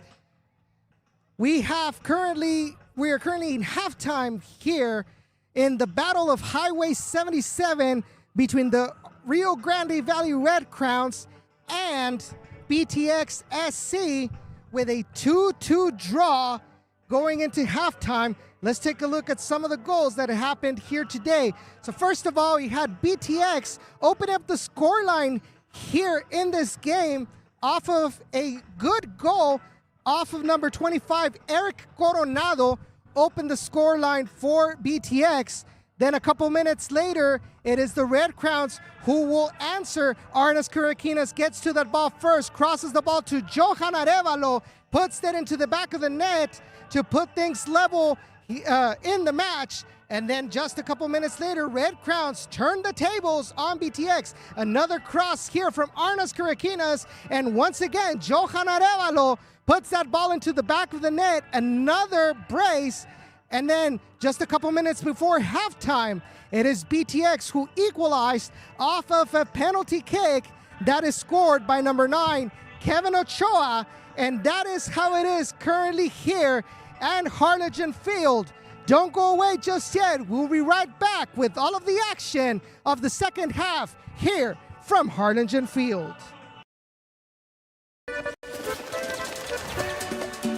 What would you like the power to do? Your passion for this game opens opportunities. For them, for our local businesses, got the new merch. Oh my goodness. for the community. Because when local businesses thrive, the community also thrives. Bank of America champions everyone who dares to ask, what would you like the power to do? That's the way we're going to run it. Excuse me, coach. Think I can help you with that. Who is this, coach? This is Leah Wise, the Crash Gal. She's a personal injury attorney and a proven winner.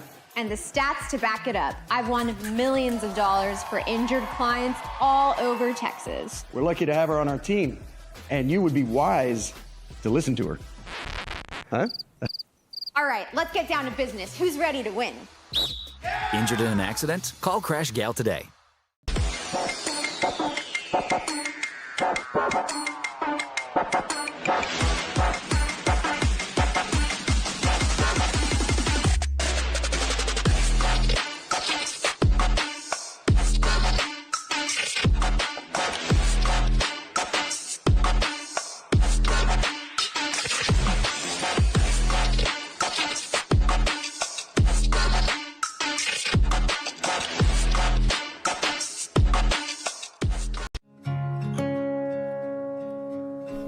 There's a leisurely lunch with friends. And then there's a 7-course gourmet tasting lunch with 7 perfect wine pairings aboard a fully restored 1915 Pullman rail car as it floats past rolling hills and rows of vines stretching out as far as the eye can see. Napa Valley. Live a little, or a lot.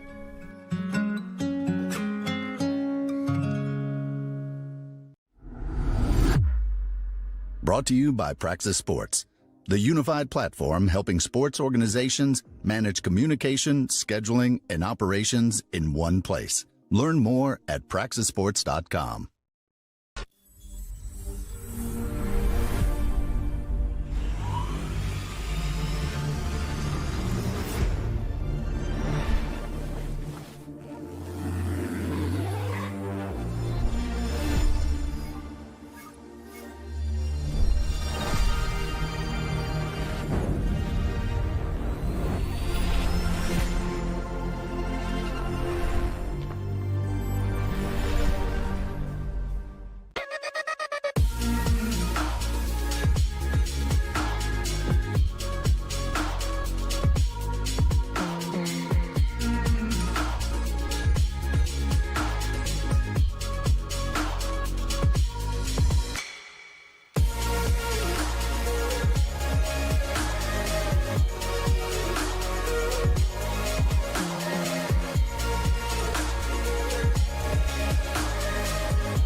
La dama de los choques, la abogada de los choques. Si te chocan en tu coche, llama de día o de noche. After the accident that left her injured, Veronica's bills started piling up. And with insurance adjusters knocking at the door, Veronica begs the question. Can anyone help me? Leo Wise es la dama de los choques. Call 956 Abogada. Llama de día o de noche. New episodes every week. What would you like the power to do? Your passion for this game opens opportunities. For them, for our local businesses, got the new merch. Oh my goodness. for the community. Because when local businesses thrive, the community also thrives. Bank of America champions everyone who dares to ask, what would you like the power to do? That's the way we're going to run it. Excuse me, coach. Think I can help you with that. Who is this, coach? This is Leah Wise, the Crash Gal. She's a personal injury attorney and a proven winner. And the stats to back it up. I've won millions of dollars for injured clients all over Texas. We're lucky to have her on our team. And you would be wise to listen to her. Huh? All right, let's get down to business. Who's ready to win? Injured in an accident? Call Crash Gal today.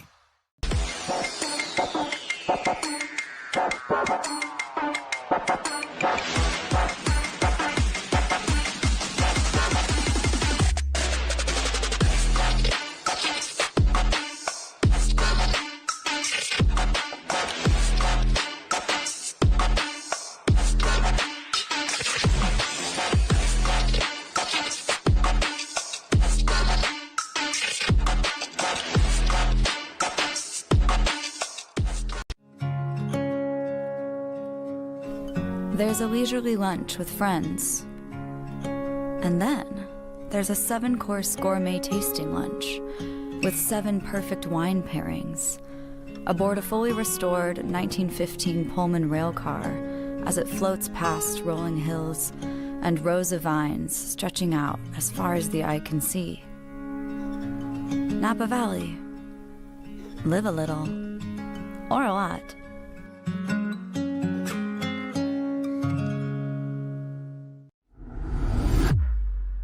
Brought to you by Praxis Sports, the unified platform helping sports organizations manage communication, scheduling, and operations in one place. Learn more at praxisports.com.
La dama de los choques, la abogada de los choques. Si te chocan en tu coche, llama de día o de noche. After the accident that left her injured, Veronica's bills started piling up. And with insurance adjusters knocking at the door, Veronica begs the question. Can anyone help me? Leo Wise es la dama de los choques. Call 956 Abogada. Llama de día o de noche. New episodes every week.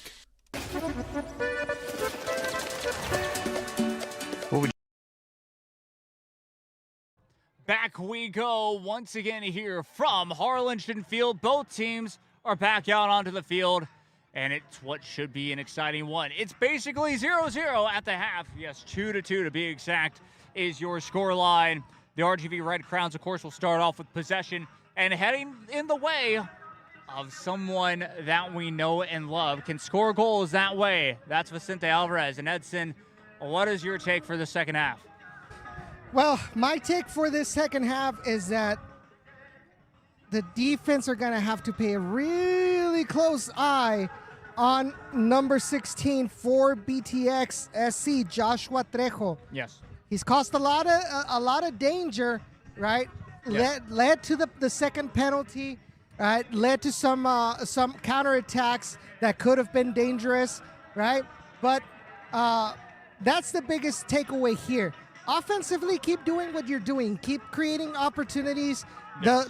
There's going to be a goal being scored eventually, but that defense needs to be tightened up a little with Joshua Trejo on the lookout. Like I mentioned right before halftime, yep. You cannot allow a one-on-one marking, man-to-man coverage on Joshua Trejo. You have to have a numerical advantage because he's speedy, he's nimble, and one-on-one against Anisaid Gomez or Diego Vita can prove very costly. Oh, definitely. It's going to be interesting. The way that this team is going to be able to adjust for this second half particularly. Remember, there's a reason why this lineup is the way that it is, as we didn't see any real substitutions at least yet. And remember, Aravero's on the bench. A couple of other players like that we normally see in the starting 11 are on the bench. Of course, we don't really talk about JC Alvarez because that's a completely different situation. But on top of that, like I mentioned, that's kind of where we'll see potentially some fresh legs around the 60th minute, if I had to guess, say so, trying to save their legs for this Wednesday when the Red Crowns go to the playoffs. Yeah, definitely. Because, I mean, on the bench, we still have Kate Erickson as well. We have Matas, Tumalacas. We have Dylan Hernandez that can play out on the wing as well. So we have good players that have been starters before. So we definitely have some firepower on the bench if things continue to be not in the favor of the RGV Red Crowns in the second half. Definitely agree. This is going to be an interesting second half, to say the least. Red Crowns start things off with the possession, 2-2, 45 minutes put on the game clock. Referee blows the whistle. Game back on here to start this second half of play. Red Crowns will control it near midfield, trying to play it out wide all the way over to Vicente Alvarez, making the outlap run. As Vicente Alvarez takes a strike, it's just going to go a little bit far. Interesting move to take that strike. I do like it, but he did have help off that right wing. I think he's a little bit pressured himself of trying to. I don't know if I want to say out like he wants to be a hero, but that like he's doing it for selfish reasons. Like he wants to actually be an influence in this game, right? Yes. But just his shots have not gone in his favor so far. But all you got to do is got to keep trying. And eventually something will happen. We've seen it before. Vicente Alvarez has been able to score in these last couple of games. Indeed. Back to Alvarez it will go. He'll try to cross it inside the box. That'll just curl a little bit too much as BTX able to control it for a split second. And it will go right back out of play for another RGV Red Crown throw-in. Red Crowns will take their time here. Arnas actually will be the one to throw it in. He'll quickly throw it in, trying to turn it back around off of a back heel kick. It will stay with the RGV Red Crowns for another throw-in. It will be Arnas, but again, looks like he'll have to forge into the dugout to grab the soccer ball here. And again, back out will go for Arnas to throw it in. He'll throw it in quickly. That's going to be taken right back away. Pressure coming, though, from BTX, and we'll just get muscled off the ball. Still with the possession, though. That one will go out of play, and it should be a BTX throw check. That will be an RGV Red Crown throw this time. Arnas quickly throws it in. We'll play it all the way back. Izaid will have to play it back across quickly, and that's going to be a very dangerous play. That's what BTX want the Red Crowns to have happened to them, to be exact. All the way back it goes again. And it looks like there was a substitution for the Red Crowns. There we go. Got number 20, Kenneth Reyes, coming into this match. That he is a former, I believe, Edinburgh North soccer player, or Edinburgh North High School, right? So another local talent coming into this match. And I believe it might have been Diego Vita that has come out. Indeed. That's going to be sent away, out of play. It goes Bolita, into por the favor. stands. All the way to the back row, to be exact, as well. At the top, there's a dugout, and then, of course, the stands there. It does go out of play. But it is going to be another throw-in for the Red Crowns. Quickly play it out back once again. Red Crowns just trying to set it back up. Miscommunication there for a split second. But again, RGV with plenty of space ahead of them. Sends it forward. Taken right back away. Played out wide, Arnas. Sets it back up. Inside the box, trying to turn it back around. That contact made. Goal kick. That was very risky. Indeed. From I believe that might have been Claudio Asuara. Yes. Because that slide tackle didn't hit the ball. No. But I'm not sure if it hit the player, right? Yes. But it was pretty risky. Maybe just a little bit more time of a delay. Just a couple of fractions of seconds, and we could have been looking at a penalty in favor of the Red Crowns. Indeed. That one goes out of play very quickly. A famous side of the field where it goes out of play for a Red Crown throw. And a quick throw-in. Sunigo having to play all the way back to the keeper. Just dangerous playing it out back. In the end, that goes out of play, and that is going to be a throw-in for BTX. He'll try to play it quickly. That's going to be intercepted very quickly. It's like he was playing for the RGV Red Crowns. Sends a through ball forward once again. That's going to be controlled by Diego Rivera. Once again, it looked like him, but I wanted to make sure with the number there. It is going to be a throw-in to be taken by Lorca. Meanwhile, Rivera trying to create space. We'll send that one near the center. All the way back to the left. Trying to cross it inside. That's just going to be cleared back away. Counterattack opportunity now for BTX. Has plenty of space. Through ball is going to be intercepted by the Red Crowns. Good job, Still Kenneth. 50-50 challenge. Will be won right back for a split second by the Red Crowns. And now BTX has possession, and it's back to the Red Crowns. Loose ball for a split second there, but trying to get it inside the box. Opportunity. That's just going to be throw-in. Indeed a throw-in.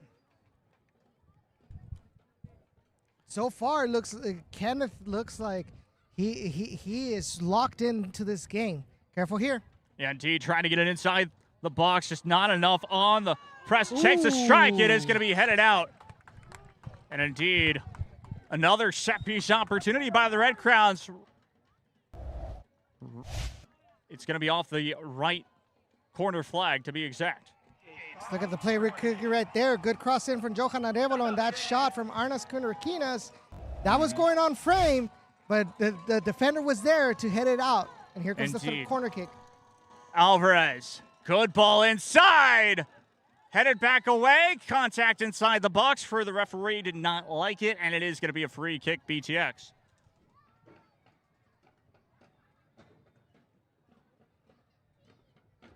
So dangerous opportunities once again, Edson, for the Red Crowns to try and push and potentially get a goal back to lead 3-2.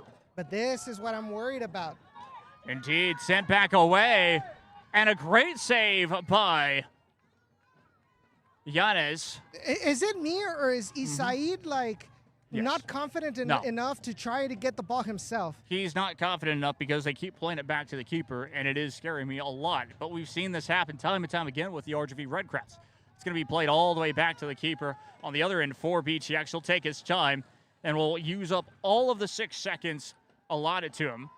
That's going to be sent back away near that left touchline again, as we talked about it. It's gone out of play multiple times from both sides. This time it will be a BTX Soccer Club throw.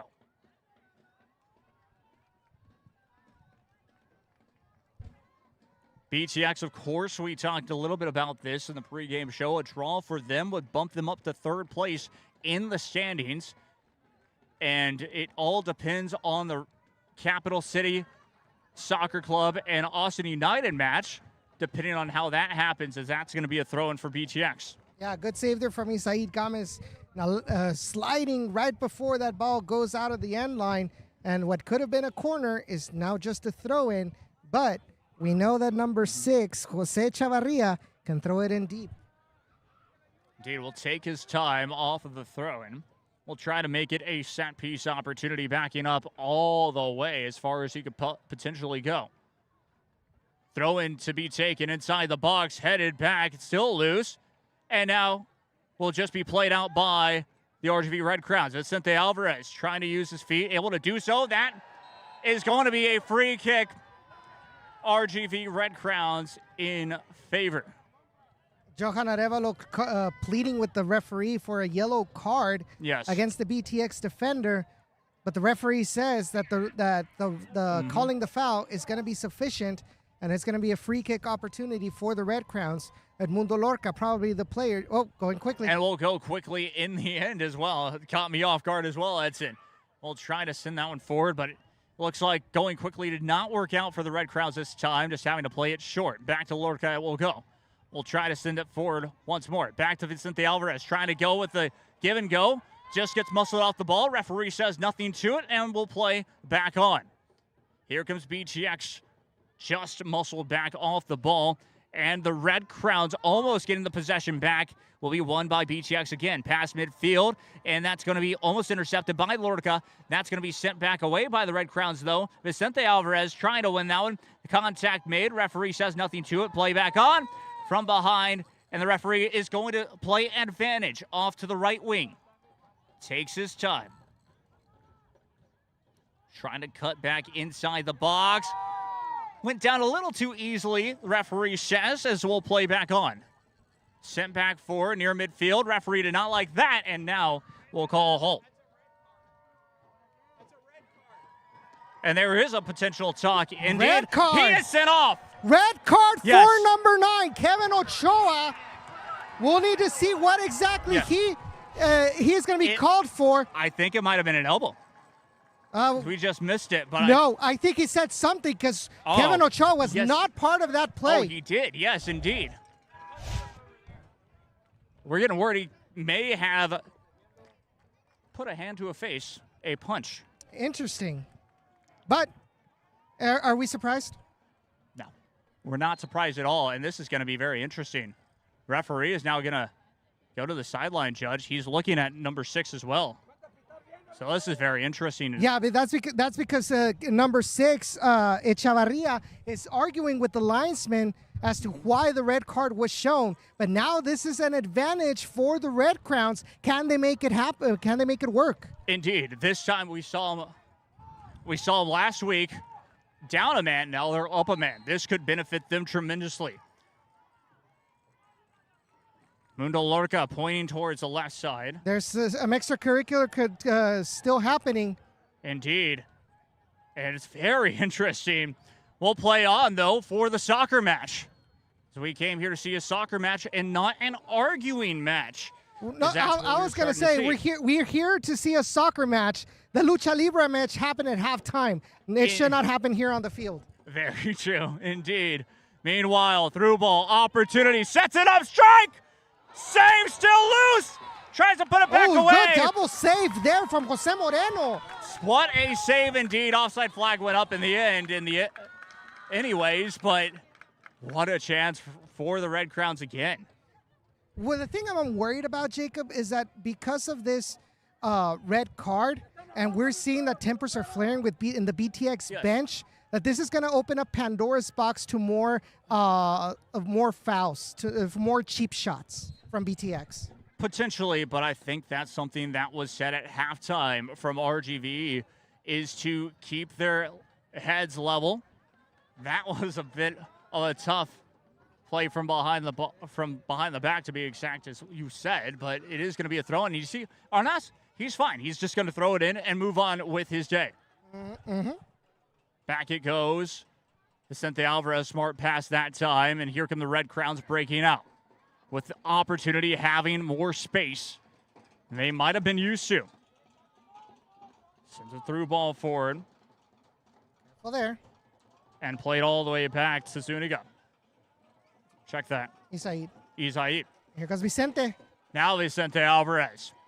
Trying to utilize the space. Cuts inside. Falls down. Referee says no. He said no, and we'll play on.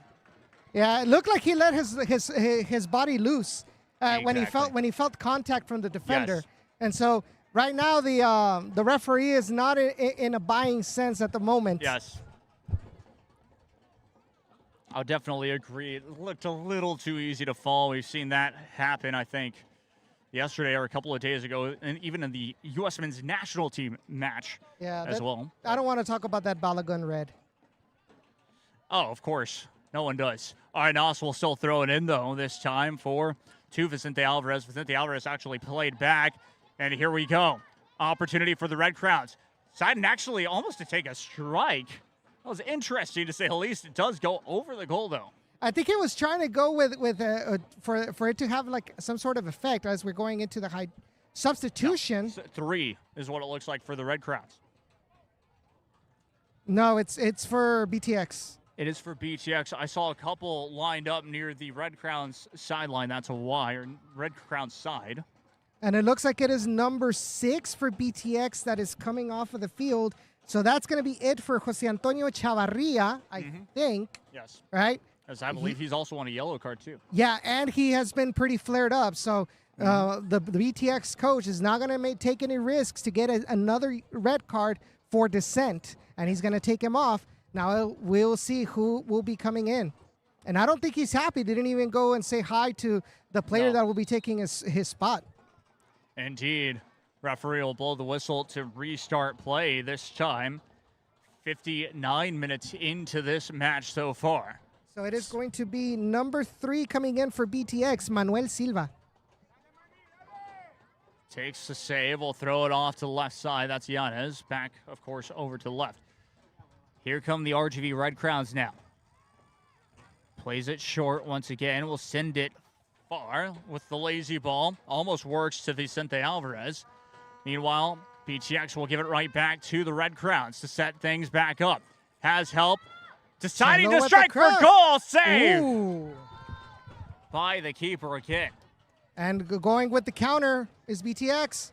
Indeed, with the counterattack will be halted near midfield, though. Now BTX will have to reset, playing all the way back to the keeper. Here comes a pressure from the Red Crowns. Will make him scared, and that's going to be sent out of play. Throw in Red Crowns. Yeah, good. It looks like another substitution. Now here comes... Cade Erickson will be one of them. Yeah, so it's Cade Erickson and Matas Dumalakas coming in for the Red Crowns. And then it's going to be another BTX player, if I'm not mistaken, coming in as well. And it looks like it is going to be number 13 for the Red Crowns that will be coming out. So Mundo Lorca coming out. Yes. And as well as Matas will come in. Yeah, but it looks like even Juan David Valencia is coming out to bring in Cade Erickson. So I wonder if they're going to be playing with two central attacking midfielders. Potentially, we might see more attacking opportunity, trying to send it back. Opportunity, though, takes it away. Still loose. Trying to take the strike. It does. Alvarez will just get the save, but it could be. Directo al mono. Indeed, a counterattack opportunity. Halted again by the Red Crowns. They're playing with a lot of contact here, and the referee did not like that. It's going to be a free kick, BTX. Yeah, but he had no choice. It looked like the BTX was going to catch the Red Crowns defense off guard. Yes. So he had to do what he had to do.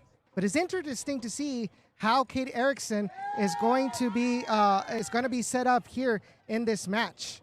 Trying to send that one forward, but it's going to be a dangerous area to lose possession this time. Looks like referee it's clean. will call.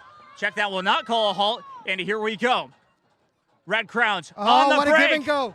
Matas still just cleared away. What a way to redeem himself immediately. But that's something you mentioned before in the first half when you saw that Jared Alevelo was groveling about his mistake. No, you don't have time to grovel. Yes. You have to quickly recover mentally and recover that ball and make up for that mistake. That's what Matas did. Careful. Yes, you really do. Cross inside, opportunity just cleared back away, but not out of danger. Red Crown still setting it back up. Has help. Back to Matas it will go. He'll play it all the way back. It goes. He's Aid now.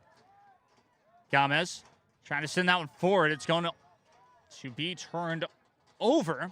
Just too heavy of a touch. Counterattack opportunity now. Goes from 1-11 to another 11. And gets muscled off the ball this time. Here comes RGV. Slows it down. Back it goes. Arnas. Oh. Open space for Rivetta having to play that one across. Ramon. Takes a strike, and that one just goes over the goal.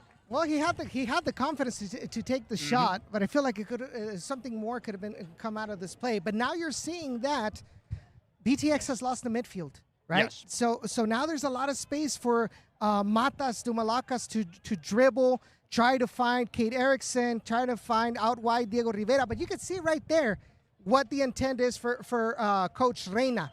Two central attacking midfielders with Isidro Martinez and Cade Erickson, and a lone center defensive midfield with Matas Dumalakas. It's a little bit risky, but they really want to get those 3 points. Indeed, and fun fact about both of them, Matas and Arnas, as we'll get back to that in a second here, taken right back away by BTX, trying to create space, able to do so, but slowed it down to have help for the midfield. Trying to play that one forward off near the right wing. Still trying to get forward again. Slowing the pace down, just trying to keep the possession. That's what they got to do, force them back. Exactly. BTX could potentially play for the draw if they wanted to, especially given the circumstances. Meanwhile, that's going to be taken right back away for a split second, but given right back to BTX near midfield. Has help. Breaking out. Contact is made. That should be a handball if you didn't call a foul. And it is a handball, is the call in the end. So going back very quickly, Edson, of what I was saying, we saw on social media that both Arnas and Matas got to hang out together yesterday at a fun little place and just really got to bond a little bit more, as they are also university teammates too. Yeah, and they got to enjoy some of the treats from the 956. Careful here. Opportunity, Oh, though, trying to send it back forward, and it's going to be taken back away by BTX. Contact is made, but still with BTX this time. About 65 minutes into this one, trying to send it forward, back. It will go near the left wing, taken right back away by the Red Crowns. Having to slow things back. A good job by Isidro Martinez just creating that pressure to allow for the Red Crowns to have that potential control of possession. Meanwhile, Cade Erickson thought about crossing inside, deciding to play the give and go. Arnas could not control it this time. Does go out of play. And BTX throw. It looked like it should have been for the Red Crowns. Indeed, but the referee says it was a last-minute touch there from Arnas Caraquinas before going out of bounds, and that's why he called it in favor of BTX. But now the Red Crowns recover it quickly. Indeed, Red Crowns recovering it well near midfield, trying to play it short. Again, back it goes. Cade Erickson through ball.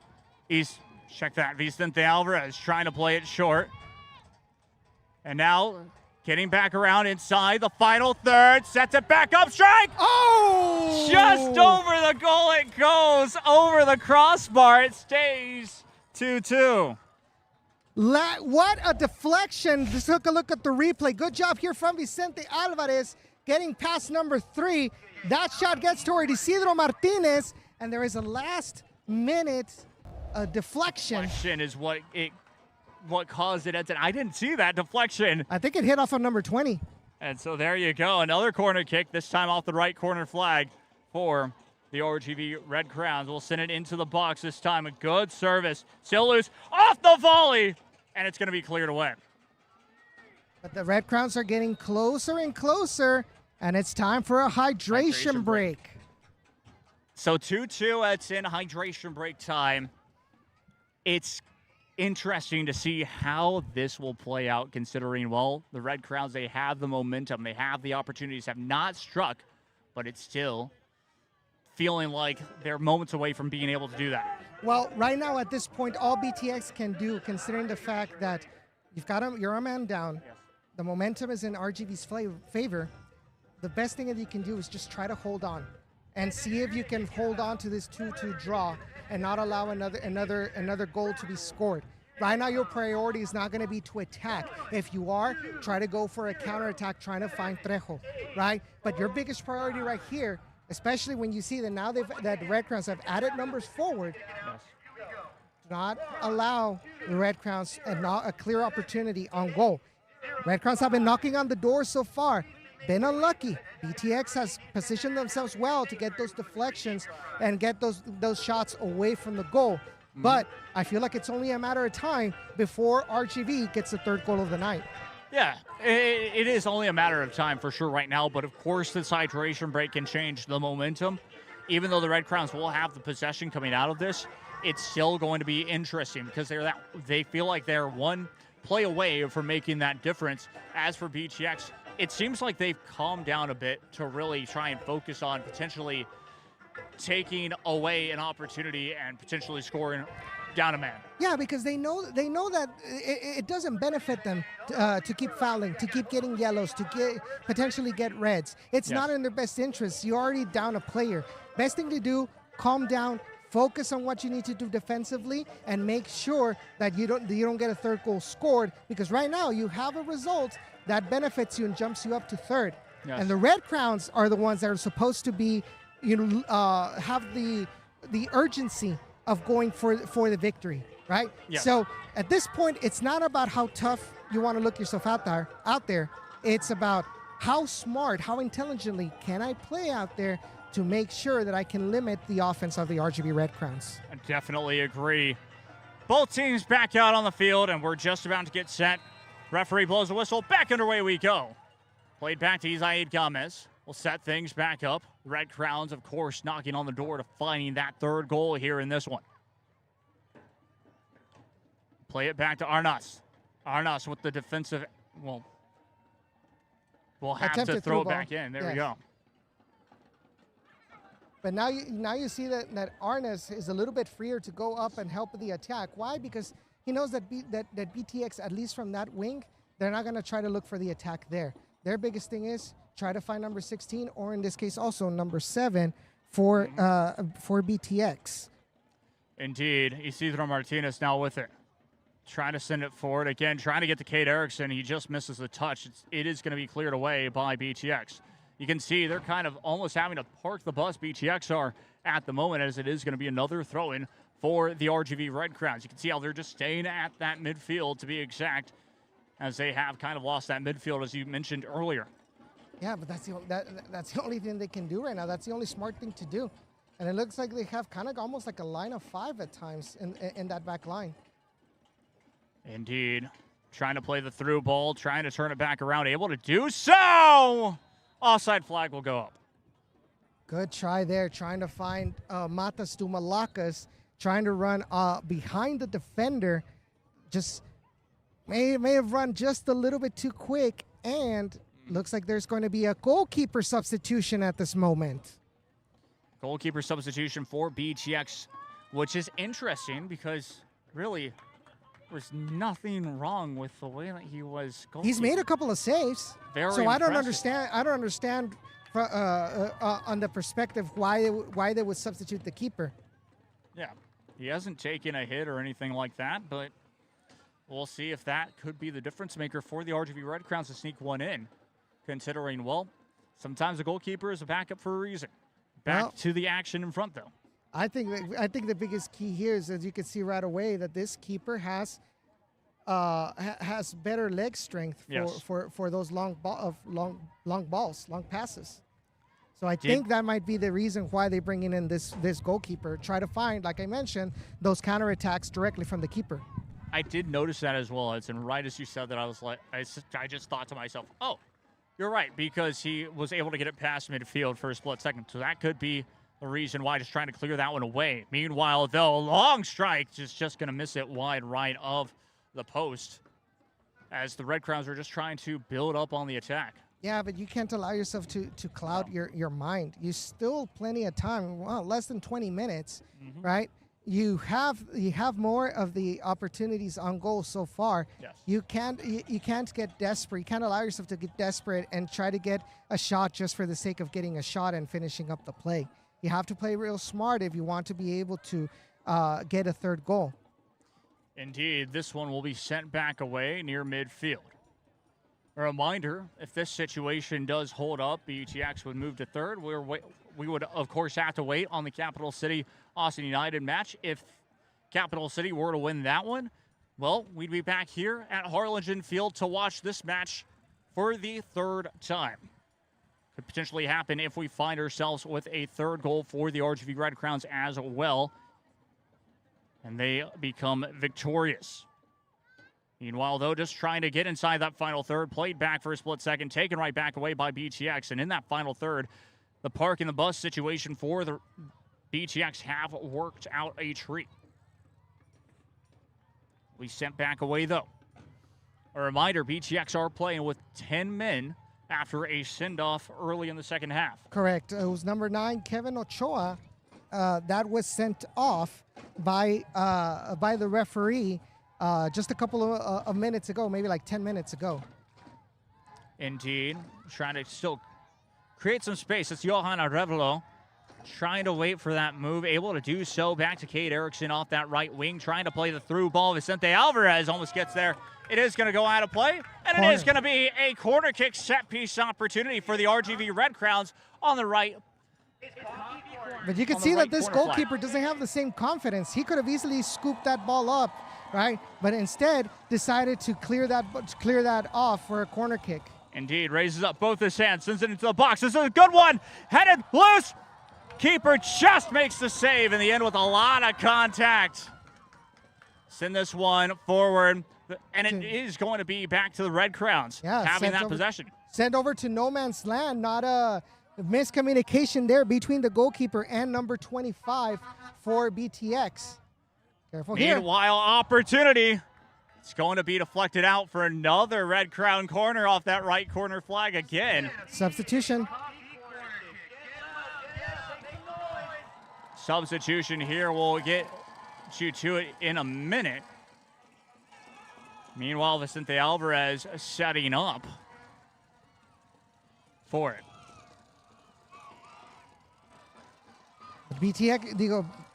RGV Red Crowns continuing to knock on the door of BTX. I feel like it's only a matter of time. Could this be the play that breaks the deadlock? Indeed. Referee blows a whistle here. And it's going for they're allowing the substitution right now. Yes. And so it is going to be number 7 for BTX. Cesar Quintero coming off of the field. Referee getting in behind him and telling him to hurry up.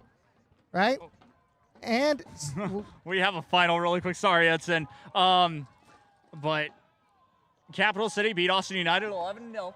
So Capital City did their part to try and get the 1 seed. Was this FIFA on amateur level? It feels like it, apparently. But here's the thing to everybody that is listening right now. It doesn't matter how many goals Capital City scored against Austin United. If both teams are equal in points, the tiebreaker is the head-to-head, and RGV has it based on goal differential of that head-to-head. And that's exactly what I got from, guess what, the League for Clubs communications told me that right at this second. And it looks like it is number 15 coming in for BTX. It is going to be a cross inside the box, though. Well, off the corner. Red Crowns have the possession there. Isidro sending it inside near the far corner. BTX will get possession back. Counter-attack opportunity. Still with it. Sends it forward. Keeper comes off his line to make the save. And this is what the Red Crowns are going to be exposing themselves to with all these numbers going forward to trying to get that game-winning goal, right? They're leaving 2 or 3 defenders behind, and as you can see with the speed, you had 2 or 3 BTX players ready to pounce on that counterattack. Unfortunately for them, that through ball did not have the necessary accuracy to make sure it led to a dangerous opportunity. Indeed. Meanwhile, throwing controlled by the Red Crowns. Rivera trying to spin back around. Taken right back away and cleared away. Back it goes to Gomez. Will have help. Deciding to take it himself past midfield. Trying to play the through ball. The thing that I don't like is that Johan Arevalos way off of the box. Yes, indeed, that through ball is just a little bit too far, and I agree with you there. He's too far behind. He's supposed to be target man in case we get some crosses in, but he has to drop down a lot to receive that ball, and that leaves nobody of considerable height up there to meet those crosses. Yes, indeed. Meanwhile, though, Red Crowns with possession again, trying to get it forward. Trying to turn it back around. Opportunity, strike, it's in! And the Red Crowns retake the lead! It was only a matter of time, and it looks, ladies and gentlemen, it is Diego Rivera, el pintor futbolístico, who gets the 3rd goal for the RGV Red Crowns over BTX SC. And what a goal by, once again, Diego Rivera. Takes a strike off the woodwork, and it hit that left post and also helped bounce in. I have a feeling that these woodworks love the Red Crowns. Look at the Capital City game. How many hit the woodwork first before going in? I think 3 out of the 5 goals happened in that way.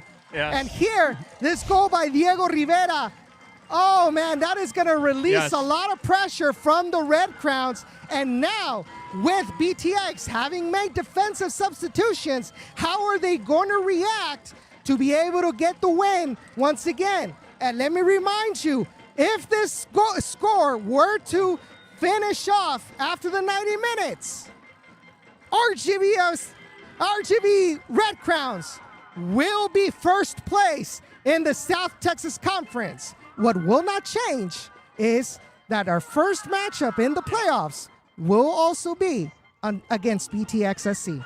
Hey, Edson, you took the words right out of my mouth. I was about to say that exact same thing, but it's almost a guarantee that both these two sides, no matter what, are going to be playing against each other.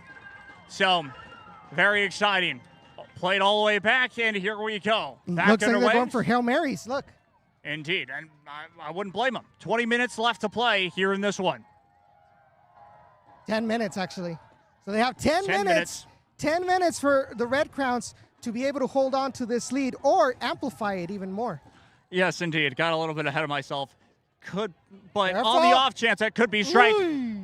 That just goes wide right of the post. And again, just it feels like after a goal sometimes the Red Crowns aren't locked in.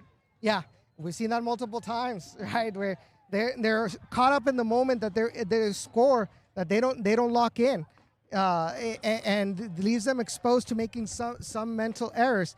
But now you know that BTX are going to have to move numbers forward, as you're seeing right here now. Indeed. And that should open up more spaces behind.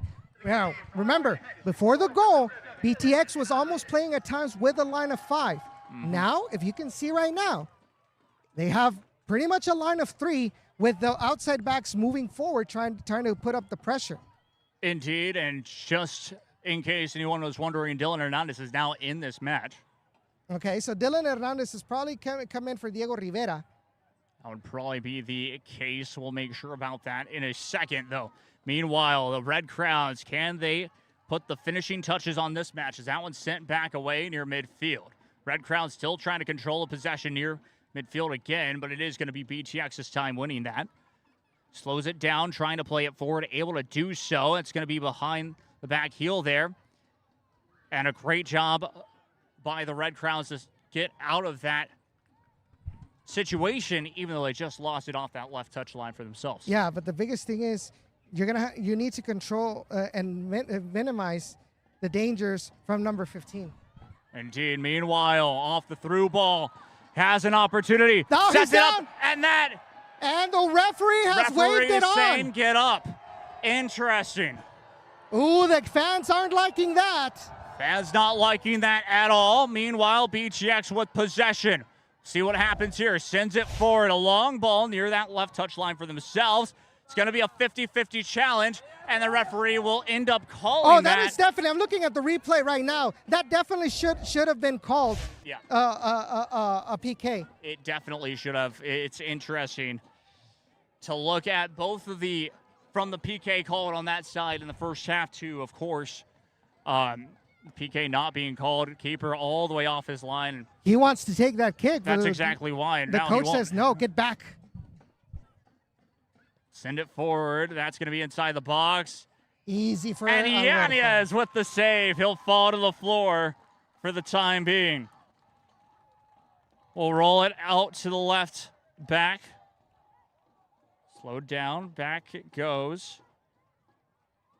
Here's that final third, and the defensive third to be exact for the Red Crowns. Again, just taking that possession. I'd like to see them get forward, but right now it's good. Arnas being pressured, and gap is closing. Cade Erickson being held from behind. Still has possession, and that just goes out of play. It's being held the whole time, and it is going to be a throw-in for BTX in the end. Stayed on his feet, though, so giving him props for that. Mm-hmm. Meanwhile, BTX down 3-2 at the moment. Almost loses a possession in the final third for themselves. But now with the opportunity, trying to go forward on the attack. Has help inside the box. It's a little too far. Alberto Yanez right there to make the save. Let me allow myself to give Eric Coronado some flowers with that dexterity with his feet. He had two players on him. And with one little back heel, he was able to get off of the pressure from Johan Arevalo and Isidro Martinez.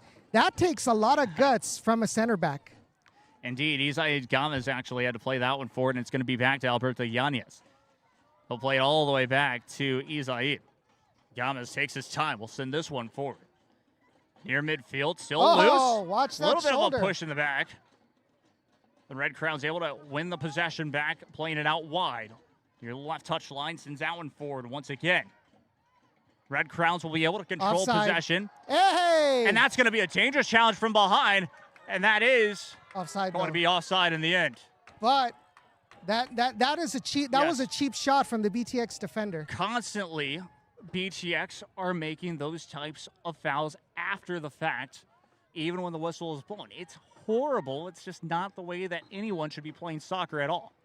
And now we have a player down for BTX as well. Yeah, it might be the commentators because it's Eric Coronado that fell down, and it looks like he may need some assistance. He's walking off of the field.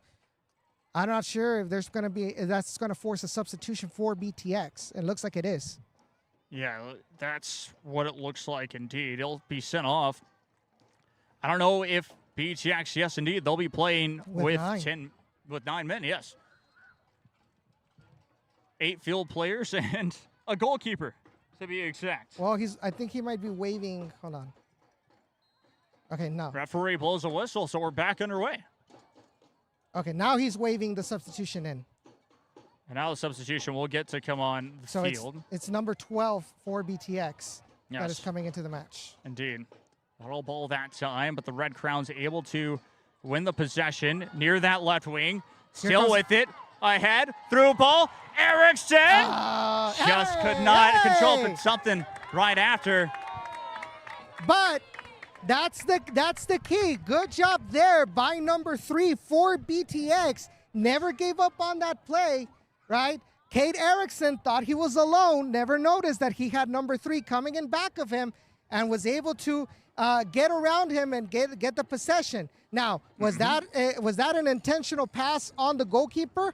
To me, it looked like it was, but the referee says it wasn't, so he waves it on, and it didn't end up with an indirect free kick in favor of the Red Crowns. Yes, indeed. Red Crowns again playing it back to the keeper. It will work out a treat, though. On that left wing, Ramon Zuniga will get fouled in the end. It is going to be a free kick for the RGV Red Crowns, as they do lead 3-2 in the 87th minute. Nerve-wracking last couple of minutes here in this match.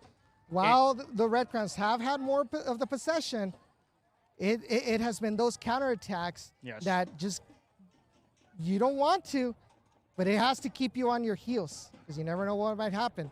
Indeed, trying to play it forward, and that is going to go out of play on the RGV Red Crowns last touched. And it is going to be a throw-in for BTX. Throws it in. Headed back. Red Crowns able to clear it. Trying to get it to Cade Erickson. Cade Erickson, what a move, by the way, on that right wing. Trying to clip it back in and gets pulled down. Referee will say nothing to it once again. Yeah, linesman had it right in front of him. Definitely didn't say anything. Vicente Alvarez now. That's going to be a free kick. But that is 2 clear fouls not called by That's a yellow card indeed. It's booking, and it's denying a goal-scoring opportunity. It's a tactical foul either way, but that is a card 9 times out of 10. Yes, so it'll be Manuel Silva with the yellow card at the 88th minute, and a dangerous opportunity for the Red Crowns to make this 4-2. Indeed. Johan standing over it with Cade Erickson. Cade Erickson talking to the referee for a split second. He'll make sure, of course, he's talking about the other fouls as well as what it looks like, and he's trying to get an explanation. This is fair. I like what he's doing. He's trying to understand it from the referee's perspective because we all know Cade Erickson right now, he's been that leader. He's been a very calm soul in this match, to say the least, and sure enough, it's really helping out this team. Yeah, definitely. Sometimes, I mean, it's just a matter of understanding what is the criteria for this referee. That way I know that I don't have, I know that if this criteria is this way from the referee, I'm not going to try to embellish a foul when I know it's not going to be something he's going to call, if that was the case. I 100% agree. Cade will take it. Loose, and it's going to be right back at the keeper. He'll send it forward. A long throw. Could create havoc for the Red Crowns. They'll clear that one out of play. Good job by Kenneth Reyes. Yes, indeed. Into the 90th minute now, 89 minutes, 25 seconds in this stadium to be exact, and that's going to go out of play. It is going to be a throw-in for the Red Crowns. So now it's a matter of spinning. Let's spin the wheel to see how many minutes will be added on to this match. But it is definitely going to keep both BTX and Red Crowns fans at the edge of the seats till the end. Yes, throw-in to be taken. And cleared back away. Red Crowns with it, trying to create a counter attack of their own. Has help near midfield, able to control it for the time being, but lost it off at just too big of a touch. Johan, check that.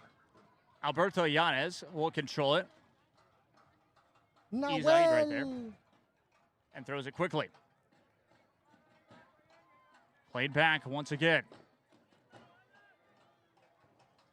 RGV Red Crowns having to just find every ounce of energy left in this one. We are in the 90th minute now, going into the 91st. Send that one away. Back it goes. Dangerous. And Alberto Yanez. It caught Alberto Yanez a little bit by surprise. He was expecting Isai to get that. Meanwhile, though, Red Crowns trying to build it back up. Cedro Martinez in that midfield. He's been a helping hand for sure. Trying to send it forward once again. Headed back away. Sent forward. This is Dylan.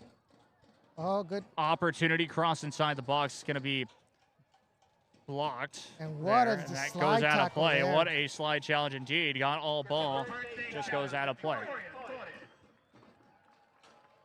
Be another throw-in for BTX Soccer Club. And there's going to be substitutions for the Red Crowns at this moment. Yes, indeed it will be. Taking as much time as possible as we're heading into the 92nd minute now. Yeah, so Johan Arevalo coming out.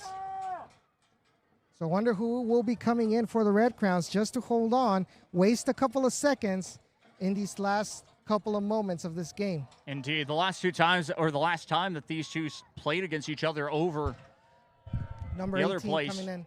And there we go. We ended up having around 6 minutes of stoppage time. So it's something to think about. Trying to get it inside the final third. Opportunity. Cross. Strike. It's in. 3-3.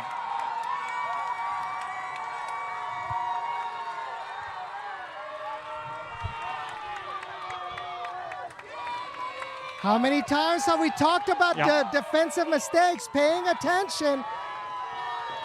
But to be honest, this is also a fact of making substitutions at the wrong time. At least in my... Yes. A little too late there. In the back of the net it goes. Take a look at the replay. Look, nobody paying Quick attention throw-in, off of the quick throw-in. Kenneth Reyes missing that attempt. Nobody marking the Manuel Silva. And that's what happens. 3-3. Indeed. Played back. And it goes back to this. Now all of a sudden BTX in third place in the standings. And the Red Crowns in second place. Still with an opportunity down to the 93rd minute. Cade Erickson being grabbed. He'll just get pushed down. That's another free kick, and that should be potentially another card. That is a clear and obvious foul. Will be a free kick for the RGV Red Crowns. But what a fun match this has been. Yes. From the outsider's point of view, this has been a very entertaining match. Yes. But the Red Crowns have a final say in this free kick. Indeed. Alvarez actually to take it. Cade Erickson will go into the box. This will be interesting. Alvarez raises up both his hands. Cross inside the box. Just cleared away. Out of the final third, but not out of harm's way. We played back to Alvarez. Alvarez trying to control it. Just gets toe poked off the ball. Counterattack opportunity cleared back away by Arnas. Red Crowns will get it back. Trying to get it forward. Players falling down once again. Here come the Red Crowns now. Played out wide. Cross inside the box. Headed back out of the final third again. Meanwhile, though, Red Crowns will try to have possession, but referee has to stop play. And there was nothing wrong with what happened there, but staying down for a while. Yeah, definitely.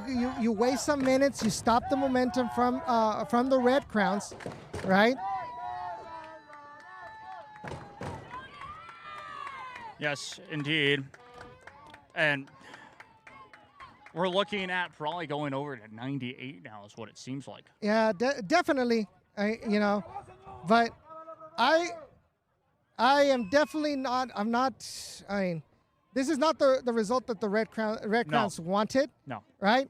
Mm-hmm. But it's more into the effect of them shooting themselves in the foot. Yes. Right.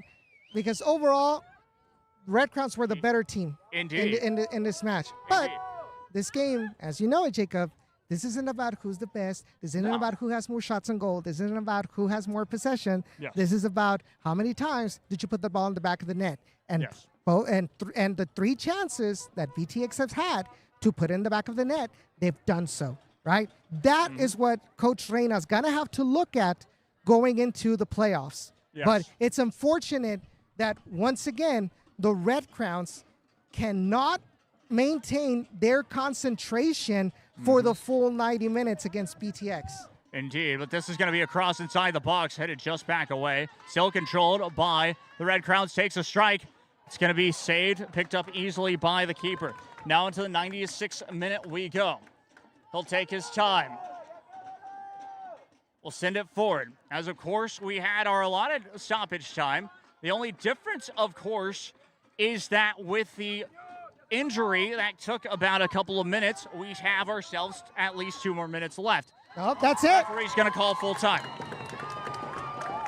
Ladies and gentlemen, what a game. This is the epitome of a rivalry match. Yes. And yes, I know that Red Crowns fans are not going to be happy with the final result. No.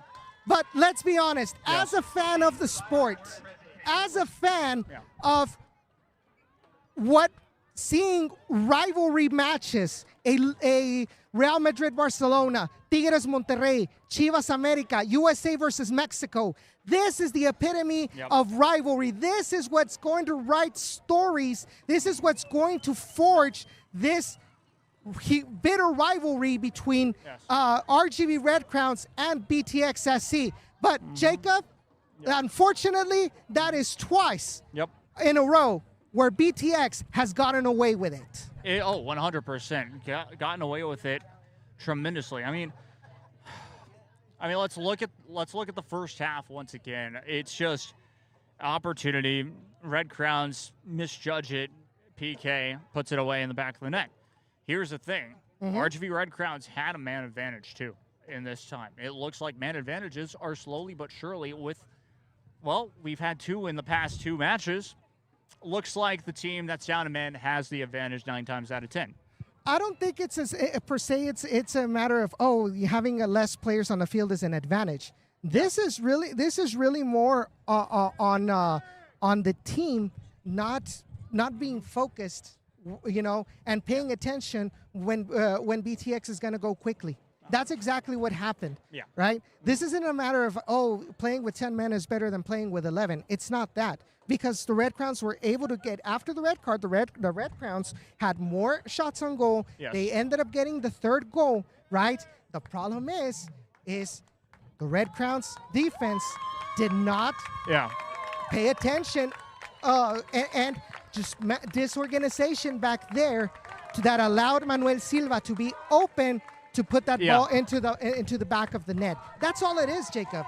And that's something that is fixable, but the problem is that's 2 BTX games in a row when you have that. And in the playoffs, this is do or die. There is no room for those kind of errors, not just against BTX SC. Yes. Because you don't know if we do win against BTX, you're probably going to be heading up playing Capital City Capital at City. Capital City. Exactly. And that's what hurts the most about this result, Yes. is that you had the opportunity to close down, if you made it to the conference final at home here at Harlingen Field. But because of,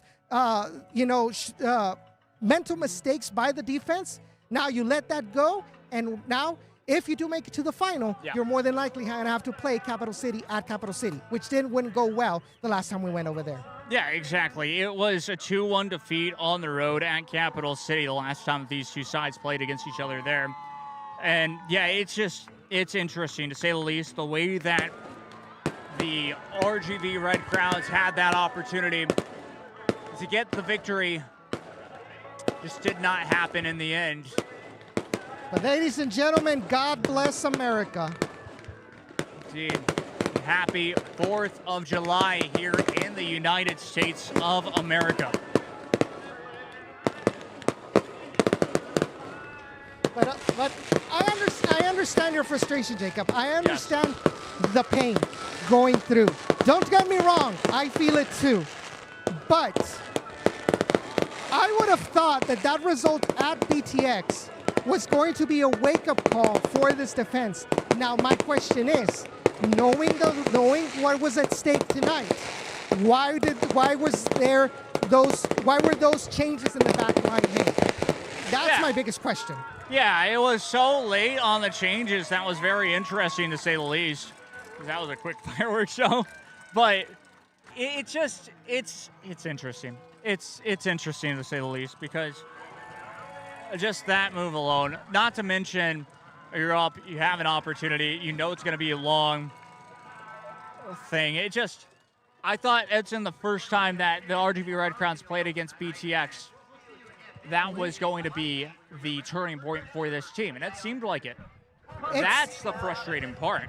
It seemed like it, but we have to remember, what did we talk about when we were at BTX last time? They have to lock in. No, not only that. What did we talk about? We said that for some reason the Red Crowns struggle more when you have a team that plays aggressive, that plays with the knife in between their teeth. Yes. Not pure soccer, not beautiful soccer, but gritty soccer. That a lot of people call it the 9-5-6 soccer. Oh yeah. Right? Of Sunday League. Yes, the Laredo soccer as well. Yes. But what I'm getting at is, when you don't play, it's almost like, let me put an example. Yeah. The Red Crowns love dining off of, let's say, Texas de Brazil or some other fine dining. But take them to Taco Bell. They're not going to have a fun time. Yeah. And that's exactly what happens here with BTX. BTX might not have the most beautiful soccer. BTX might not have the cleanest soccer, but they have effective soccer. And that is, any opportunities that I have, I put them in the back of the net. Yep. And a lot of the times, against tougher opponents, bigger opponents, that's what you need to put yourself out there. Oh, yeah. You know? Unfortunately for the Red Crowns, that's a missed opportunity. But Jacob, you have to admit, this was an amazing match to end the regular season. It was a fun match. It was an interesting one. We can pinpoint a couple of opportunities that the Red Crowns had to take care of business at home and secure that 1 seed. Just wasn't in the cards. And now they'll have a tougher road to Dallas. So let's take a look. So let's take a look real quick. Let's review all of the goals for tonight. Obviously, we're gonna have to talk about that. BTX was able to score first early in the match, right? This is, I believe, this is Coronado getting the opening goal, right? Then a couple minutes later, RGV Red Crowns able to get an answer off of Johan Arevalo. Here, Arnas Konakinas recovers the ball, gets the crossover to Johan Arevalo to get things equalized. Yes. Right? Then later, RGV Red Crowns able to turn the tables on BTX, gets a 2-1 lead, right?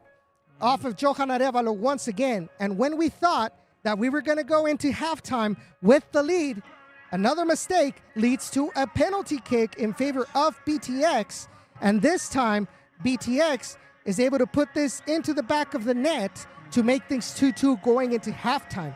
Then, as we're going into the second half, it took a lot of struggle, it took a lot of opportunities, but Diego Rivera is able to get the third goal of the night, right? That led to a temporary win. But once again, when we thought that we were going to get the 3 points, mistake there from Kenneth Reyes. This organization from the back line, Arnas Kornakinas, not in the correct place that he should have been. That led to the opportunity for Manuel Silva to get the equalizing goal for BTX SC, and that's going to be it for tonight, ladies and gentlemen. Indeed.